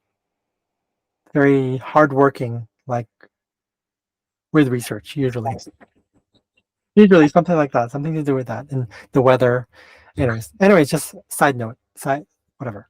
Um, okay, so that's that. So in terms of like your Saturn return, I believe you had something. It had something to do with this rediscovering. Um, was this the? Hold on. I want to go back to the transit. Hold on. Not progressions. Nope. Yep, this one. So, so right here. So yeah. Oh, darn it. Did I do that? Is this? Yep. There you go. So with Saturn right there, right? So that's the transiting Saturn. Um, so now we're going to go back into a little bit of like some of the parts of the chart. So if we're talking about Saturn return, we're talking about sixth house. So what rules the sixth house? You have Pisces. So that means we're looking into Neptune, right? So I would say because of that, do you feel like you had any sort of illusions or delusions about family values that you had to go through or that you Yeah. had to awaken? Okay. Yeah. Okay. And yeah, because anything to do with Neptune, right? So with your how you were, growing up, you were definitely like kind of uncertain about what they valued. Definitely like I kind of probably felt like because it was in Capricorn, there wasn't a lot of communication done. It was like very like matter of fact. Yeah. It's almost like this is a difficult part about astrology where you get into the outer planets and then you go into something like this where you combine them and then you're starting to okay, because Neptune is about disillusion, right? So Mm. magic, disillusion, um what do you call that, uh veils, um addictions, drugs, alcoholism, escapism, uh anything to do with escaping. Probably might include scapegoating, Mm. although there is an asteroid for that. Um, but combine it with Uranus, it's almost like unexpected, those kind of unexpected, um, yeah, unexpected idealism. That's the best way I could. It's kind of like a weird. This is where weird things also happen. Like your family, I would probably directly say you came from a weird family, or at least your perception of it is like they're such fucking weird families. Like, and they had weird beliefs around what is normal, what is Yeah. this is becomes your system. This is what we believe. This is yeah.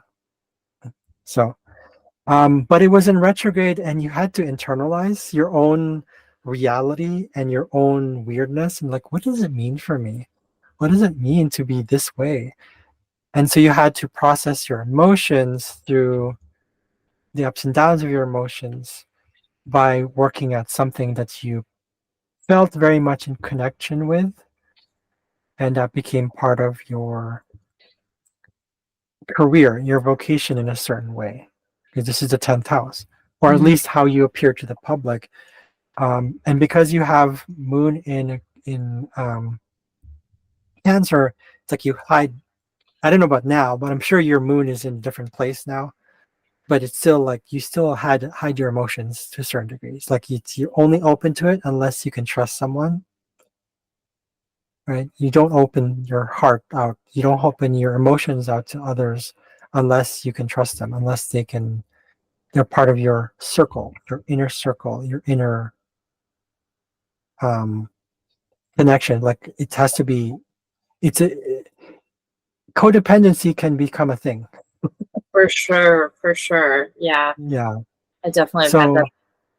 So yeah. So therefore, you also part of you also kind of maybe there's a part of you that kind of senses and tries to process your inner like weirdness, and but you had to come to terms with that. You had to balance your own inner weirdness, because the moon, just like it rules Cancer, also rules the fourth house. But you have these planets in your fourth house, right? So that means that it's your inner world that was like, weird? Am I weird? Okay, how do I deal with that? How do I process that?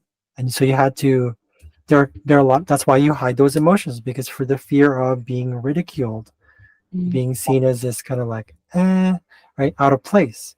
You're supposed to be this like, I'm stable Cancer. Like I'm supposed to be emotionally controlled. I know supposed to get along with people. I'm supposed to be the mother, the nurturer. But I'm like, I don't know how to do that. And yeah. So Yeah, yeah, there's a part of you that had to distance yourself from the public because your family did the same thing. Yeah.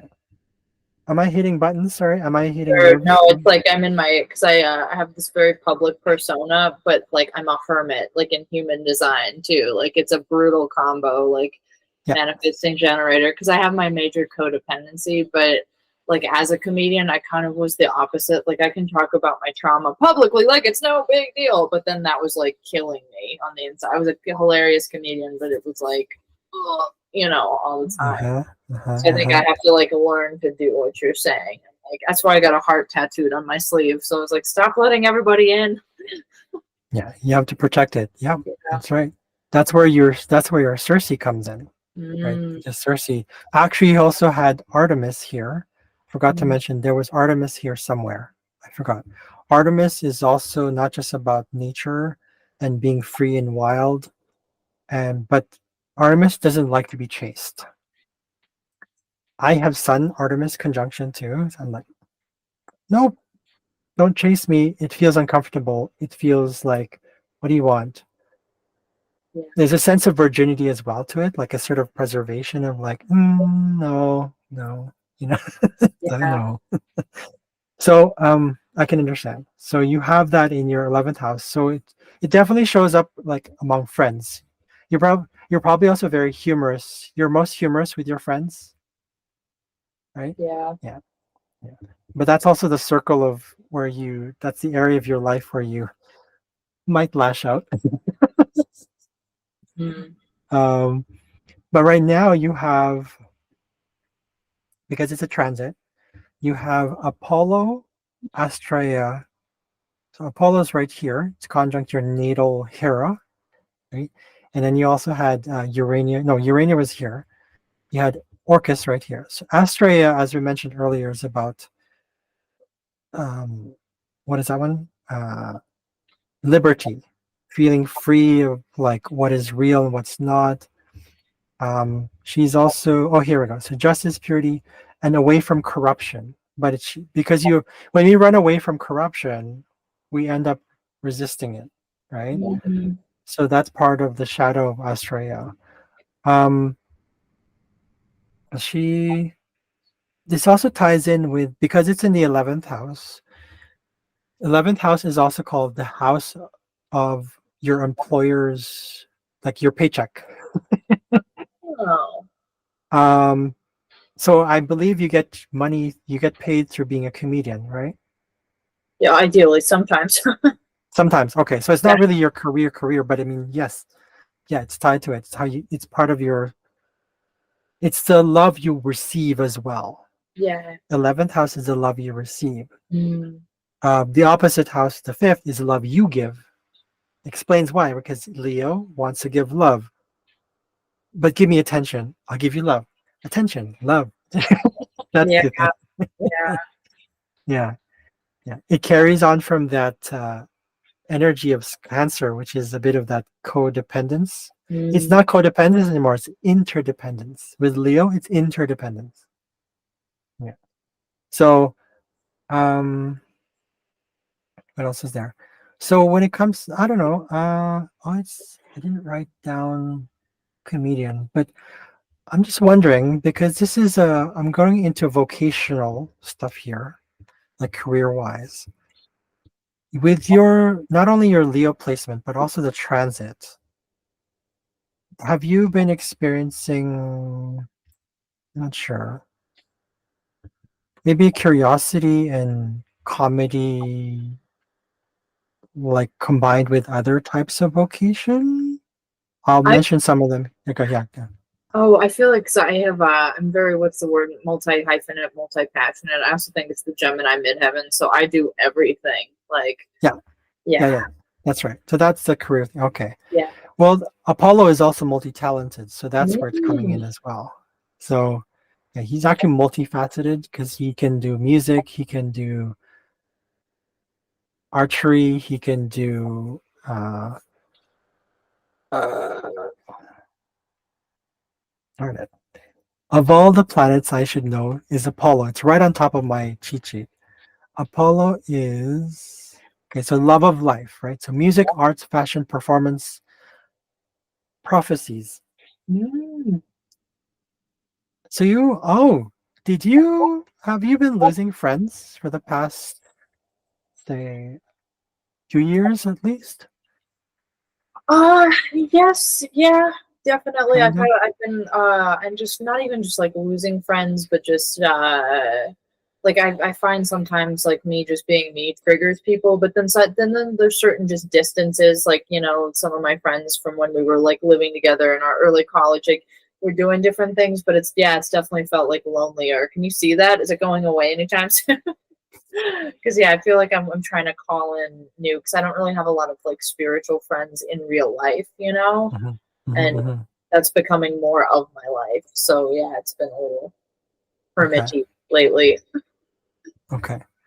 So you probably also have been interested in a bit of magic as well. Yeah. That's part of that as well. Yeah, Apollo. Um, but definitely a lot to do possibly with like resentments after Mhm. partnership, like breakups. Um, something about dolphins here, sailing, sailors. That's part of Apollo as well, Mm. or maybe not. For you, remember, astrology is a language of probability. Yeah. Yeah, right. So yeah, so anything can happen. Um, Like the sailors, like I like hubris. a lot of Yeah. like distance, like people I moved, people moved, so maybe that's like yeah, the Okay. physical Okay. distance maybe. Okay. Interventions. I'm not sure. Something to do with interventions. Has there been any intervening happening recently? Mm, mentions. No. Other than me like leaving LA, not really. Yeah. No. Okay. Okay. So there's that. So we look into then, now going back to Saturn here, because we already did, it's a bit of Neptune, because we had opposite of the moon, and you're the weirdness goes along well with your south node. It's part of what you kind of embrace in yourself, right? It's you naturally embrace it, like even though it was kind of uncertain when you were a child, it comes naturally to you. You have this sort of you actually have this weird placement here. It's I forgot what this shape is called right here. Lot of flow, but sometimes it's not going anywhere. It kind of goes. You have the moon. You have the moon sextile south node trine these two planets, and then sextile your north node Pluto. Um,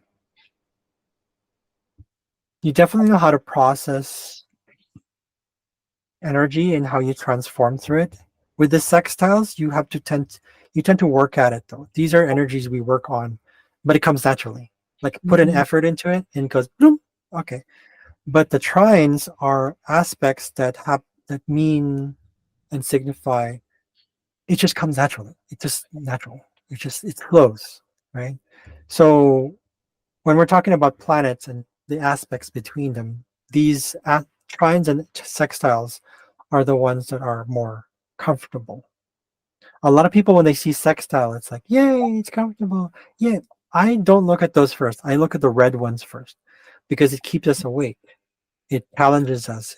It makes us stronger, right? Um, so I don't know. I feel like you said earlier before, because I'm gonna go into your north node after this one. I'm just gonna go do it on that one.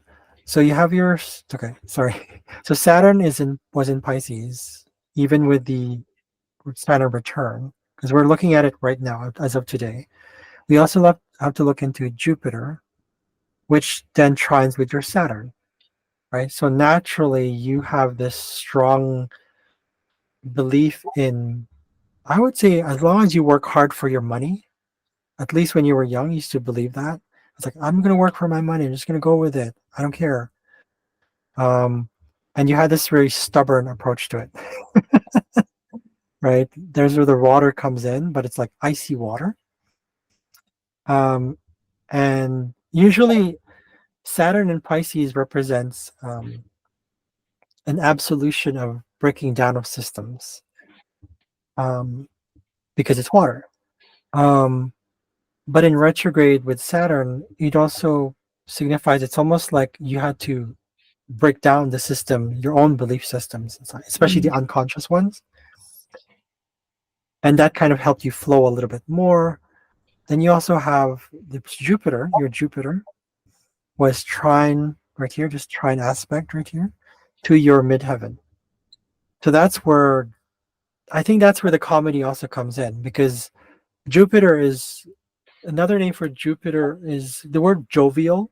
Let me get the word jovial, comes from Jupiter.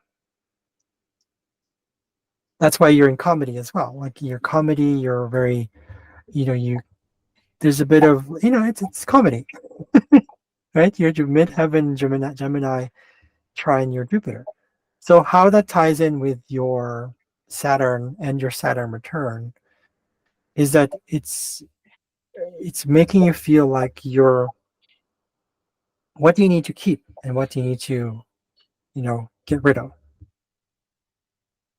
So those are the kind of things that at least that's the best thing I can think of right now. But it also means that you had to put into question literally like what is that word I'm looking for? Uh what do you do when you get sentenced to a court? You're on trial. You have to put on trial your own belief systems because of Pisces. Yeah. Your own belief Yeah. system, your own beliefs about things, your philosophy as well, your own spirituality naturally, but also any sort of addictions that you may have, any unconscious, this is in your sixth house, any unconscious addictions that you escape to, any sort of secrets, what are you going to do with those secrets? Are you going to keep them as secrets or work with it?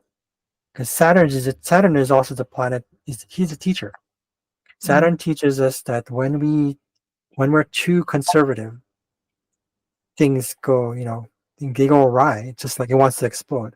But if we completely disregard conservation or limitations, pausing for a bit, then we just go all like crazy and be like, fuck it, and just like all chaotic. That doesn't work that way. The universe doesn't work that way. So their Saturn return is telling you, okay, it's time to get a little bit more serious and kind of reassess what it is that I need to get rid of, what doesn't work, and what needs to move forward. Yeah. Does that, That does that help? Okay. is another good bitch slap because that's exactly where I am. I took my kind of pause and I'm going, and it was necessary, but now I'm going crazy, and I'm like, okay, I actually have to like do the things and move forward, Yeah, yeah. So yeah, it slaps in a good way. Good. Okay. I Yeah. mean, even if it isn't, that's okay. You can get mad at me. It's fine. I No, I haven't just had see my. anyone get mad at me though for astrology. Anyways. Yeah. Well, I think it's just a mirror, right? And if anything makes it, I find if anything like makes me feel uncomfy, like in astrology, it's just like, okay, what do I have to look at? Because if you're ever Yeah. offended, I think having a Leo sun, you have to deal with that a lot quicker because it's like those you just get wounded easily, and then you grow up and you're like, okay, I got it. Yeah. It's the pride. Yeah. Yeah. Yeah. It's it's the pride that comes from, basically, because it's pride, it comes from a place of a pure heart, but it wants to be, because it carries on from Cancer, and Cancer has all these aspects like Lilith, right? Artemis, Diana. It's all very wild. It carries on from Cancer. So Leo has had that fill already. Its cup is like brimming, like fucking beyond the brim full. Now it wants to give love by showing you how I'm going to do it. I'm not going to be closed in anymore. I'm going to be expressive about it and not give a fuck about the fact that it's raw, the fact that it's pure, the fact that it's also guided and angelic, the fact that uh it's just pure joy, just all about joy. It's That's why a Leo is called the eternal child. Yeah. Yeah. So um the wounding that I saw here, remember Chiron, we talked about it earlier. Sorry, I wanted to jump back in there, so I wanted to say something else, but sorry. This is the good thing about astrology, that even if you get to know yourself a little bit, or you know more about yourself, even if it's like, profound or emotional, because of the way astrology is structured, it kind of brings us away from the attachment of that story to that story, and it becomes like, oh, okay, I see it as facts. It's kind of like you're reading your own story right here. Okay. I don't know, that's the way I see it. Every time I look into my chart, I start to get grounded again. Mm. It's weird. Yeah. So, right. So with the Chiron thing here, um I wanted to mention that because there's something about its connection to the what I said earlier about unconscious wound, like unconscious, not just wounding, unconscious, like addictions, things that you escape to. Only you know what you're addicted to and whatever those little things are. Because in Virgo, the shadow of Virgo shows up in Pisces. So that means if Virgo is too busy being unconscious, it rules the sixth house. It just does work, work, work, work, work. All of a sudden, it wants this sort of like liberation from out of service, literally out of service. And like me, I want to feel again. So there's a Pisces, right? I just want to feel for the sake of feeling. So there's people who are Virgo, especially with men, because this is the testosterone and all that stuff. That Virgo men will escape to porn, things like porn, or things that it's not because of porn. It's more like because of they just have no time to focus on themselves. It carries on from Leo, and Leo wants to give, but Virgo does it excessively. So it no longer has energy for itself. Then it escapes. It goes into the Pisces mode and be like, "Heck y'all, I'm gonna be aloof," and be like, exactly. the shadow part. Yeah, Yeah, yeah. I feel that. Especially also. Sorry, go ahead. I feel that. Yeah. Yeah. Yeah, so especially if Virgo does not get not only time off, but if Virgo doesn't get any sort of like recognition, meaning validation, really, Mm. not award, not necessarily that, but the validation and appreciation, simple things, right? Yeah. So yeah, just those little things. I know that feeling. When I was a kid, I used to crave validation more than now. So in a way, it was like an unconscious retaliation. It's like, Mm. I'm going to criticize you because I didn't get validation from you. You know, there's a shadow, right? So those things have been coming up for you, I would believe, because this is still with your okay, with your natal chart and your return. But I noticed here, though, you have now transiting planets. You've got your sun. Is it sun right? June? Okay, yeah, that's right. It is close to yeah, Cancer. Midas, Venus, Mercury, Themis. We talked earlier about Midas being like contentments of like satisfaction or dissatisfaction of your own wealth. Um, and being able to spread the wealth that you have with others. But it's two-sided, right? If you hoard in wealth, it's the golden touch represents that what you want to touch is has to be precious. It has Mm. to be this pure thing. But it can't be like that. So what happens is that it loses its purity because it no longer it might it's almost like your inner Midas takes away that reality that that form is what it is. It also represents inacceptance. So here, I don't know if you're being challenged to change careers or something like, well, you have Themis here. You want to probably be like you're starting to be a bit more conscious about what kind of career path you're in, how you relate with people on a more content contentment oriented feel. Like I don't know if I'm wording that right. Yeah. I've been focusing on what feels good instead of what feels good for my ego. Exactly. There's a Yeah, difference. Yeah. there Perfect. is. Awesome. Yeah, there you go.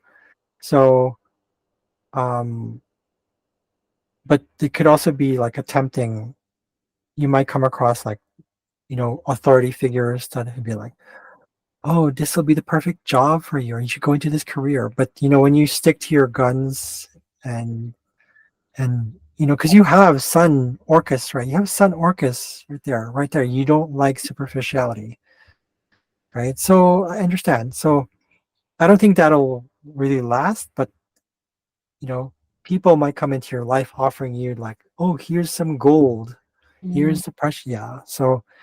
Eh, so you have to determine that for yourself. Um, because you're talking about Saturn rules the 10th. Okay, I talked about that. Nothing transiting the fourth house. Um,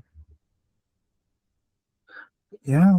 But you're still going to come across, like with Saturn transiting your sixth, you're still going to come across uh, concern regarding like the bone, the knees, skin. Uh, yeah, those are the big ones. Teeth. Sorry, your teeth as well. Mm. Yeah. I don't know if you've been experiencing that. Has there been? I've gotten well, it was like left Los Angeles, so I didn't have a lot of money there. So I got my first like teeth cleaning in a really long time. I went back to like my childhood dentist. So it was very healing, and yeah, I take care of myself very specifically there. So yeah, I'm kind of neurotic about my health because of all my Mhm. Virgo. So I usually catch Yeah, stuff that's, pretty fast, you that's right. know. Yeah, yeah, yeah. Oh, I can understand. You know what happened during the pandemic for me? Not that you need to know, but I'm sharing because you're sharing, so sharing energy. Yeah, please. Um, it uh, that sort of like I have always had this fear of this. I've always been energetically, like physically sensitive. Mm. When I hear certain sounds, I don't just hear it because it's loud. there's two main things. One, I hear sounds that are loud, especially if they're sudden, and it hits me at a very visceral level. Mm, Like I go like I we have this inner body, like it's like reaction to it. It's like, however, I can tell the difference between what is loud and what is angry loud. I can tell it from the body somehow, like or it could just be my imagination, my mm, but either way I get very sensitive to it, and it's just kind of like it's almost like people's resentment and anger and any negative emotion comes through their action. It gets it's this mm. energetic domino effect, and I can sense it. It's like, hmm, you're you're tired, sure, but there's beyond that. There's something else there. You don't like your job. That's why you're doing, and yeah, Yeah, yeah, it's like that empath thing. I feel you. yeah. Yeah. And so what happened was during the pandemic, because of also I told you my Venus is in Virgo, right? But Yeah. I also have Venus, Hecate, Orpheus conjunct Venus, which it transits over. It connects over to Jupiter, which was also in Virgo, conjunct my Saturn in Libra. So I have this sort of like fear. It's a fear thing that my learning. It's in my third house. My learning of my self worth is affected by how I do little things for people Mm, and looking for appreciation. But when I don't get it, it ties in with that whole like it affects the whole placement I have with my sun Pluto in Libra mm, placement because of uh Venus, right? Venus also rules Libra. So I have that sort of perfectionist thing, but it's also in the fourth house. My sun is in the fourth house. So what makes me more content is a lot of it's like purity, clean, for the sake of protection mm, and protecting my health and balance and harmony. So I'm very like I got very obsessive to the point where I wear the mask. mm. Um, I didn't really go out except for if I'm doing the Wim Hof method, maybe in the snow or something like that. It gradually changed. The fear started to dissipate, Mm. but even more last year. So the point is that it went crazy for me, got crazy for me. Like to this day, I'm still kind of there's still a bit of the back in the head kind of like fears, like who do you talk to kind of thing, because there's that fear. The virus for me is the virus. I have sun, which is ironic because if you have sun Pluto conjunction, and Pluto actually rules viruses and bacteria and fungi and mycelial network, shouldn't that mean that because the sun rules vitality and energy and life force, that if you combine those, that I would be able to survive any sort of viral attack? Yeah. I thought about that and I was like, I don't know if I want to bet on that Yeah. because I thought about that and I was like, I don't know. But with Gosh. your son, sorry, go ahead. Sorry. Oh yeah, it's just a wild thing. I think it's in general. I'm sure the astrology, like on a global scale, would be fascinating to look at. But it's just so interesting that we all went through this like profound thing together, and then no one really talks about it anymore. You know what I mean? Because I think it's only 2, 3 years ago, right? I mean, Yeah, technically, like all the COVID, it's still happening. So it's just fascinating like how yeah. many different realities are happening right now for so many different, it's just, yeah, it's, I guess this is it's truly the age of Aquarius, right? Where we're like Mhm. everything's happening Oh, at the same the time. video is lagging. Sorry, hold on. Sorry, Oh, what did you say? What was the last thing you said? oh, just like, I don't know, it's just wild to me how I'm sure the astrology confirms it like on a global scale, but just Yeah, like the pandemic, it was so intense and none of us talk about it hardly anymore. And it's still kind of happening, right? Like there's still cases, and it just, yeah, yeah, there's so many different timelines happening because some people like don't believe it at all. Some people don't get, so it's just like, but everybody's feeling this, it's the all energy's up. still there. It's stuck. Yeah, It's fascinating. yeah. And actually, during the pandemic, that's when Saturn was conjunct Pluto. Did you hear about Oh, that? I don't know if you. feel like I did. I'm such a blur. You give me a point. I don't remember all the details sometimes. It's okay. It's okay. Yeah, it was conjunct Pluto, and Oh. because Pluto rules, that stuff that I said, and rot and decay and sewers, anything gross, shit. That's funny. And Saturn rules fear and the masses. So It's wild. yeah, yeah. But I, if Saturn were to square Pluto, that's even stronger because that was just a conjunction. A conjunction means that they kind of work together. The conjunction helped us. Yes, it brought fear. Yes, it brought like intense, like, you know, deconstruction of society itself and the public and systems, but it still helped us Yeah. because it's like two cars on the road going the same direction. That's a conjunction, right? Mm. Right. But a square is like one this traffic going this way, the other one going this way. So they're going to Yeah. challenge each other all the time. If we have like a square, Pluto Saturn, I don't know if that necessarily means another pandemic, but definitely like, I mean, if we're awake, if we're for those who are awake or becoming awake, that wouldn't be really a huge deal. Yeah. But it could mean that. Mm. If we were to look at it right now, let's see. So Pluto's right here, right? So that's not going to happen for a long time, not in another lifetime. Not, Mhm. but the square, I'm talking, sorry, the conjunction would not happen, but the square might. If Saturn reaches, let's see here. So Pluto here is about 2 degrees Aquarius, right here, right? Um, and let's say if Saturn goes into here, somewhere here, this point in Taurus, which will be not now, but if it forms a square with Pluto, and if Mars comes in, where's Mars? Oh, right here, it's still right here. And if Mars comes in later on, that's a world war. Oh wow. Uh, oh shit, I know. Sorry, not to be scary, but Yeah. I'm just saying.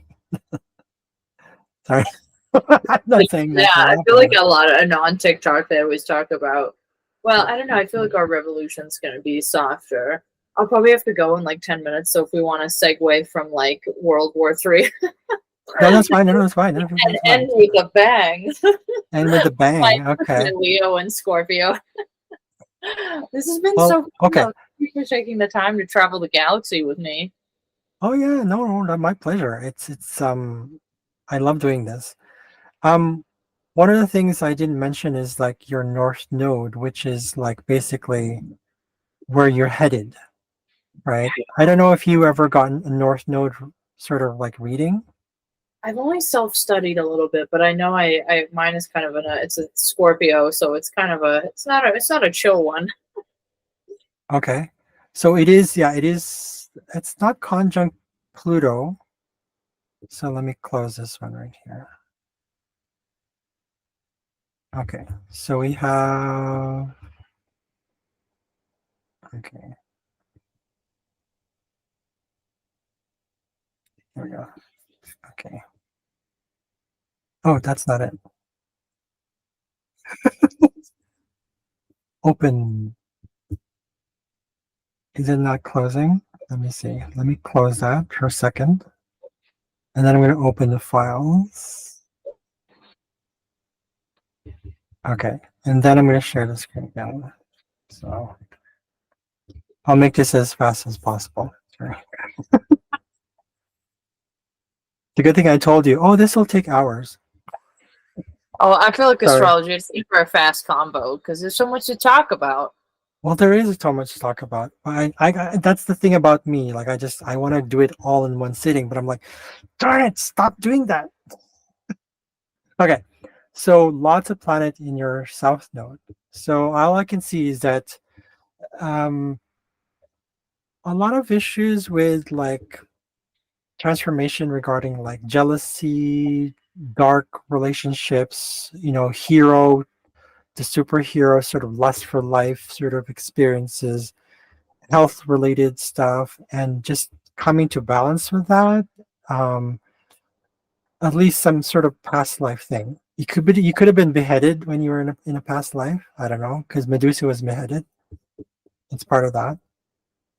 You could have been kidnapped as well because Wow. Persephone was kidnapped or raped. Sorry to say, I'm sorry, but that's a past life. Um, but at the same time, you could have been also like some sort of peacemaker or someone who promoted healthy living or healthy vitality because Agla has something to do with health and not just that. One second here. Okay, it's not. Have you heard of Hygeia? Not too familiar. Okay, Hygeia is that's where we get the word hygiene from. Mm. hmm But she was more like general health and like uh, preservation of no protection from getting sick. Um, here we go. Ah, Agla is health and beauty, so radiant beauty, right? The one that's attracted to many people. The glow, vitality, even after death, even after losing things. Like, it's like people turn to you. It's like, oh, you're so beautiful. Like, there's that sort of thing. So you could have been like maybe something like a Mm. beautician, or like some sort of like in the beauty industry, or something like with beauty. But with Harmonia, there you had to kind of you wanted to create some sort of balance with probably in a past life, like with how maybe things were not like that. I don't know if you've ever meditated on it, if you've ever had a past life experience, but for this one, it feels like a past life when you were like, say, like a farmer. Mm. It's in Taurus, or things like something to do with food, the Mm. health and the balance of healthy food, and maybe you were persecuted for it. Oh. You were kind of like taken away from that, maybe the comfort zone that you were in. Maybe you were actually like you farmed your own way. You know how to have a healthy life. Mm. Maybe that's why you work on it today a lot. This comes naturally to you, by the way. These things. Oh, sorry. These things about like your past life being like simple. Mm. You're used to taking things simply, doing things hands on. Uh, really like enjoying earthly pleasures, Mm. but also being like stubborn. Definitely stubbornness is a natural thing, but stubborn isn't like steadfastness, Mm. commitment, right? um and so that's how you bring that into your modern life now, where you're headed towards, is exactly this.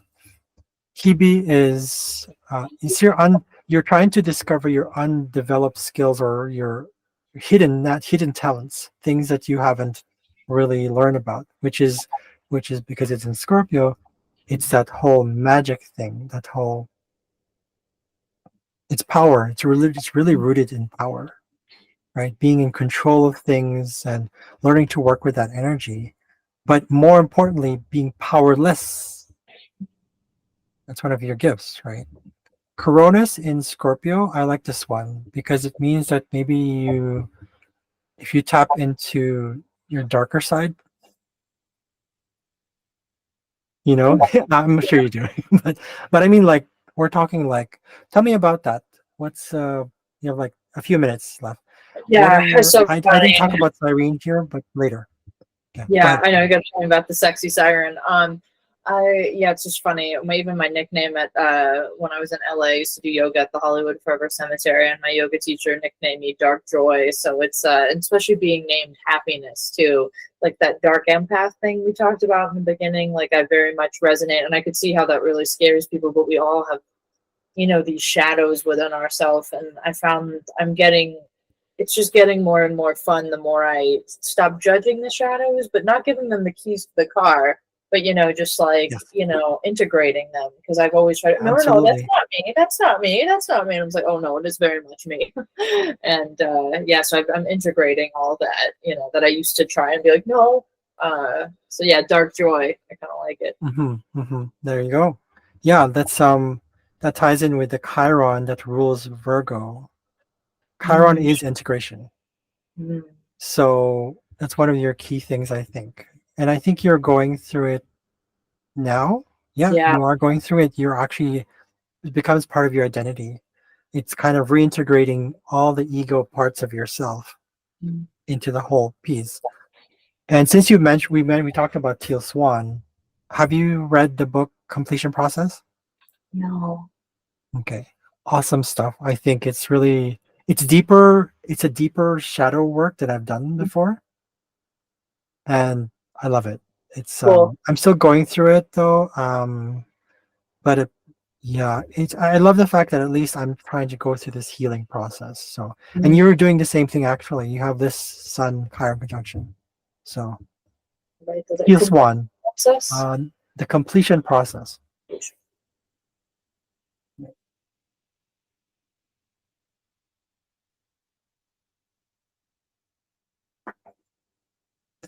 There's so much more to even talk about actually because it's like, and we can't go on forever. I know that, but I'm just letting. Yeah, like for example, like if I looked at the recently, I discovered something about solar arc charts, and Mm. if we connect it with the natal chart, and then there's like, whoa! And did you know you can go back in time too and figure out your evolution from there? It's like, That's well, yeah, I know you can go back to the past, but I didn't know what it meant. But I was, yeah, so that's yeah, that's it's fucking crazy. So, that's and so cool. I think you would like that too. You have your moon in Cancer, and Cancer is the traditional. They like the past. It's a Oh yeah, yeah. nostalgic as fuck. Oh yeah, There you so go. There you go. nostalgic. Yeah, it's funny how you progress. Your MC is now in in it's progressed into the 10th house. So, but in a few years, you'll start to become more connected to a community, not just FTP, but general. Like this is where your career would be focused on.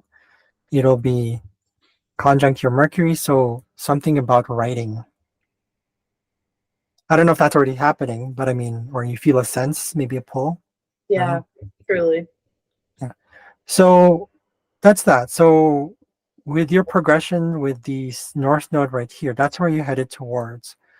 Um, Cronus is also related to anything hidden, anything, some sort of like skill that is hidden. I Mm. don't know what that is, but it could be like not just little things, but like I was gonna say invisibility. Not really, but like let's see. Look at the vocation stuff here because we're talking about Cronus is the big one here. I find it's really cool because it's untapped skills. Priest, monk, fortune teller, prophet, alternative medical practitioner, psychiatrist, psychologist, hidden stuff. Mm. Those are examples. My list keeps growing and growing, so eventually we're going to go back to it. But yeah, so that's what's conjunct your North Node. I wish I got more into Cyrene. Okay, I'll get if you want. If you're open to another session, and it doesn't have to be recorded, doesn't matter. I don't care. This is just for YouTube, but if you want, we can do another one next time, going deeper into more like the North Node itself, Mm. because Love there's to know. Cyrene there. But yeah, so it's up to you. So sorry, I don't know if you got to write that down. So mystic, priest, monk, fortune teller, prophet, alternative medical practitioner, whatever resonates with you right now. So that's where you Yeah. headed forward. Um, I was thinking of working in a morgue. It was like I thought about that, but I was like, I don't know how to do those things. I don't know how to dissect people. I already have a fear of like I have a fear of cannibalism, but not Oh, zombies. For some reason, not yeah. zombies. Yeah, that's so weird. I did used to hang out exclusively at the world's coolest cemetery, so that's kind of on brand for me. Oh, I don't mind that. Like I took one mediumship class. Oh, Mm. that's perfect. That's perfect. It's like, yay, but don't come talking to me all at once. One person at a time. Don't do Yeah. that. You can tell them. You can tell them. You can tell them. Yeah. So, uh, I don't know about Hebe. I don't know about Hebe. Something with I'm just gonna add to it. Uh, Oh, okay. So some kind of counselor, but pertaining to mysticism. Mm. So maybe something to do with herbs. Oh, blood. Sorry, blood. Hematologist. No, that's not it. Okay, that's the dark side there. Sex therapist, but Ooh. tying it with coronas, maybe some sort of like a priestess or priest hematologist, something to do with, and because this ties in with Pluto as well, so something with viruses, so microbiology, sort of mysticism stuff. I don't know. What do you think? I don't think like not the science, but I kind of do. Yeah, this is Yeah. kind of all tying together because I like left the entertainment, like I left Hollywood literally, but I feel myself like and like the comedy, the filmmaking, the everything. Like it's like I'm not getting rid of that, but I'm transitioning, and I have no idea what the path is. But it's kind of like what we all were drawn to FTP for. I think like I want to switch my career to like helpful mysticism. So it's like this is all really hitting. I just don't know the path yet, but it's like, yeah, I know I'm picking up what you're putting down. Yeah. Okay. Let me just quickly get Cyrene here. What is she's generally about? She's about what is it? So this human-like beings, alluring voices. Oh, something about singing? No. A fixed there. Hold on. Sound like sirens. Oh, siren. Yeah, singing. Like seductive singing, like luring, like the sirens. That's what it is. Yeah. So music, mysticism, and something Plutonian. I don't know. What is that? I'll find Kind of out. weird. Yeah, you can combine things too, You never know. Cool. But yeah, yeah, anyways. Okay, sorry, go ahead, ready? I'm Oh done. yeah. I'm done. That's right. Oh, you just gave me a lot to think about. Yeah, because like Siren using my instead of just comedy, that's what I've been struggling with. It's that once again, it's just giving big dark feminine energy. The chart, or that like kind of little spooky. I like it, Okay, but cool. powerful. Because yeah, you could use the past life stuff you had. Like one of the gifts there is definitely um I'm I'm getting drawn to Medusa. It's not just being cut off, like it's not just being decapitated. Ah, okay. So she's about resentment, distrust, mm, sexual awareness. Oh, she Mm. rules venom and poison too. Yeah, petrification. So that poison stuff ties in with the Pluto thing. Oh, that's cool. I'm not saying I'm not saying make poisons. I'm I'm saying just like I don't know. Let me get something to do with How about resentment, remedy? like healing Yeah, through. Yeah, like instead of poison, potions, like healing potions.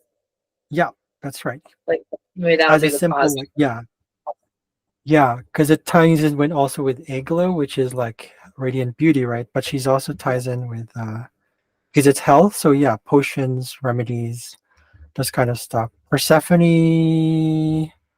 What does Persephone say? She was not just taken, but there's something about Persephone, like using the dark side to it's really ties him back to power. Mm, So powerlessness and power, because she's about wealth. She represents price, like bride price or dowries. So what mm, is a dowry but an exchange, right? So something to do with like working with this imbalance and the lust for that kind of energy, which is like mm, simplicity and kind of transitioning into like sort of like find your power, your inner power. I don't know if that says anything about your this placement right here. It's finding your own inner beauty and inner power and being able to manipulate that, because manipulation isn't necessarily negative or positive, right? Yeah. So it's working with that, yeah, and showing people how to find their inner power, because it really ties in with your own journey. If you felt inner powerless throughout your life and you had it had tied in with little things, and like with your health, with the limitations you've had, uh the weirdness as well, that all ties into that. Remember, Pluto is also about extremes, so that's also weirdness, taboo, right? Yeah. Working with those energies and being kind of like that catalyst for, whether you're as a coach or a teacher or YouTube, whatever, performance, whatever. I have North Node to Leo. Mine's about performance. I'm still working on it. I don't know what that means. What? Right? So that I hope that helps you a little bit. Yeah. Oh, for sure. It's like, yeah, you've given me so much to think about because I was like Saturn return, but it's like, yeah, you've given me the dance with all the other planets and placements. So this was so Okay. fascinating. Thank you for taking the time. Okay. No Yeah, problem. I If feel like I you, learned yeah. so much. It's like a sponge. Okay. Yes. Well, I will be recording. This is recorded, so that means it's going to be maybe divided into two parts. I'm not sure yet. Maybe if Yeah. it's one, maybe I don't know. But it'll be on my YouTube video. I mean YouTube, and I'll send it to you. I'll send you the link. And Cool. then, Thank you. yeah, I hope that. But I hope the one that gave insight was like, because we can still talk about it more in detail. Like, 'cause I'm isolating specifically like South and North Node, Yeah. and my trying to figure out the little details behind it, like physically things that you can do, something Yeah. that's more grounded, but still fun, right? Because that's the key. It's always about fun. But anyway, Yeah. so, Yeah. It okay, was great. Yeah. Thank you so much. no Can't wait to problem. My pleasure. go. Thank Yeah. you. Okay, I'll let you go. Anyways, if you have any questions, let me know. But thank you so much again for doing this. Thank you. I'll Oh see you my gosh, I'm later. so calling. You're welcome. Thanks, Joy, for your patience. Bye.